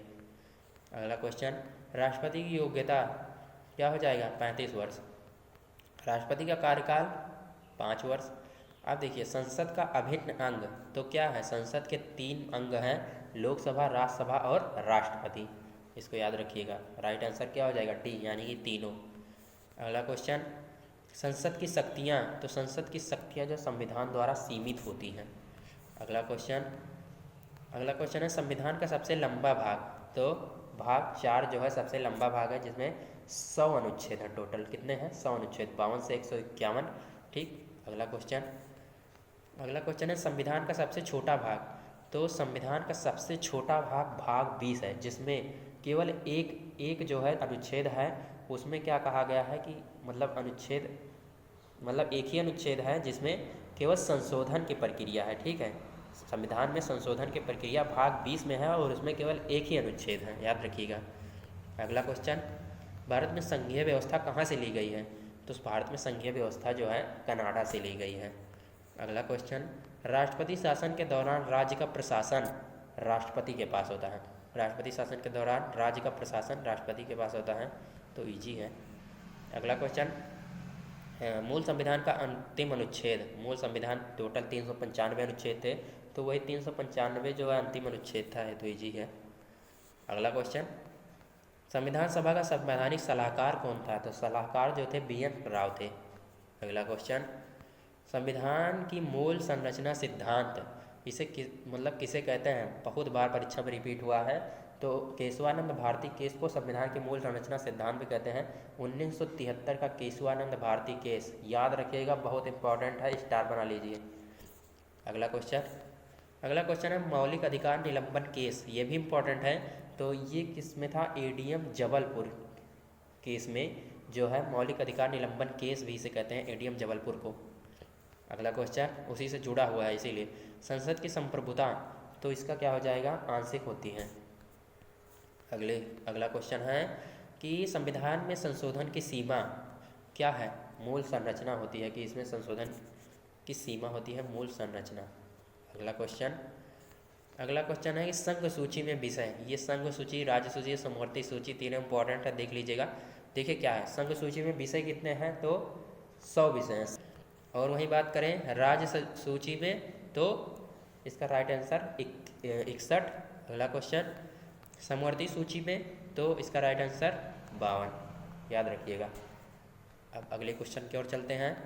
अगला क्वेश्चन है कि संविधान की प्रस्तावना अपनाई गई, तो कब अपनाई गई, 26 नवंबर 1949 जब अंगीकृत किया गया तो। अगला क्वेश्चन 24 जनवरी 1950 को कितने सदस्यों ने हस्ताक्षर किया, यानी कि जब संसद का संविधान सभा की अंतिम बैठक हुई थी उस समय कितने सदस्यों ने हस्ताक्षर किए थे, तो 284 सदस्यों ने हस्ताक्षर किए थे। Very very important question, very very important question. और इसी के साथ साथ मैं बता रहा हूँ कि निर्माण के समय, इसको मैंने पहले भी बताया था कि जब निर्माण हुआ था, यानी कि 26 नवंबर 1949 को जब ये बन गया था, तो 389 सदस्य थे, लेकिन 24 जनवरी 1950 यानी कि जब अंतिम बैठक हुई थी उस समय 284 सदस्यों ने हस्ताक्षर किए थे। ठीक। अगला क्वेश्चन, प्रारूप समिति के सदस्य, पहले भी बता दिया था एक बार शुरुआत में कि कितने थे, प्रारूप समिति के सदस्य 7 थे। और अध्यक्ष कौन था, बताइए, प्रारूप समिति का अध्यक्ष कौन था, तो डॉक्टर भीमराव अंबेडकर। संविधान पर हस्ताक्षर कब हुआ था, तो 24 जनवरी 1950, पीछे कराया अभी। संविधान पर हस्ताक्षर 24 जनवरी 1950 को हुआ था। कितने लोगों ने किया था, 284 लोगों ने। और याद रखिएगा इसी के साथ साथ कि इसी दिन राष्ट्रगान को अपनाया गया था। अगला क्वेश्चन, संविधान की मूल आत्मा क्या है, संघवाद है, लोकतंत्र है और धर्मनिरपेक्षता है, तीनों है। अगला क्वेश्चन, मौलिक कर्तव्यों की संख्या 3 बार हो गया। 86वां संशोधन किससे है, तो इसका राइट आंसर क्या हो जाए, शिक्षा का अधिकार, ये तो आपको रट गया होगा। अगला क्वेश्चन, 61वां संशोधन, तो देखिए इसको मैंने एक बार बताया था, आगे क्वेश्चन मिलेगा ये वाला, मैंने पहले बताया था। तो इसमें मतदान आयु है 61वां संशोधन से, जिसमें 21 वर्ष से घटाकर 18 वर्ष की गई थी, याद रखिएगा, वेरी इंपॉर्टेंट क्वेश्चन है। ठीक है। अगला क्वेश्चन है कि संविधान की प्रति कहाँ सुरक्षित है, ये भी काफ़ी इंपॉर्टेंट है। तो इसमें कन्फ्यूज़न होती है कि संसद पुस्तकालय कि राष्ट्रीय संग्रहालय, तो याद रखिएगा संसद पुस्तकालय नई दिल्ली में जो है संविधान की प्रति, जो कि प्रेम बिहारी नारायण ने अपने हाथों से लिखा था, उसको वहीं पर रखा गया है। अगला क्वेश्चन, भारतीय संविधान विश्व का क्या है, सबसे लंबा लिखित, देखिए अगर आप ऑप्शन देखेंगे ना तो देखिए सबसे लिखित कह सकते हैं, मतलब अगर आपने ध्यान नहीं दिया तो लिखित संविधान आपको पहले ही करके भाग जाएंगे, लेकिन आगे भी देखिए कि लंबा और लिखित संविधान दोनों की बात कर रहा है, तो विश्व का सबसे लंबा और लिखित संविधान है, राइट आंसर डी हो जाएगा। नीचे 2 पॉइंट लिखे, 1 पॉइंट लिखा गया है, इसको मैंने बता भी दिया है। संविधान को प्रेम बिहारी नारायण राय ज़्यादा ने अपने हाथों से लिखा था। तो दोस्तों आज के ये 500 क्वेश्चन कंप्लीट होते हैं। अगर आपने ये 500 क्वेश्चंस पूरे देख लिए हैं तो यकीन मानिए आपको किसी वीडियो के देखने की ज़रूरत नहीं है। अब आप कॉन्फिडेंस के साथ परीक्षा में बैठिए और क्वेश्चंस का सही जवाब दीजिए। तो मिलते हैं नेक्स्ट टॉपिक में, कमेंट कर दीजिए आप किस पर वीडियो चाहिए। तब तक के लिए जय हिंद, वंदे मातरम।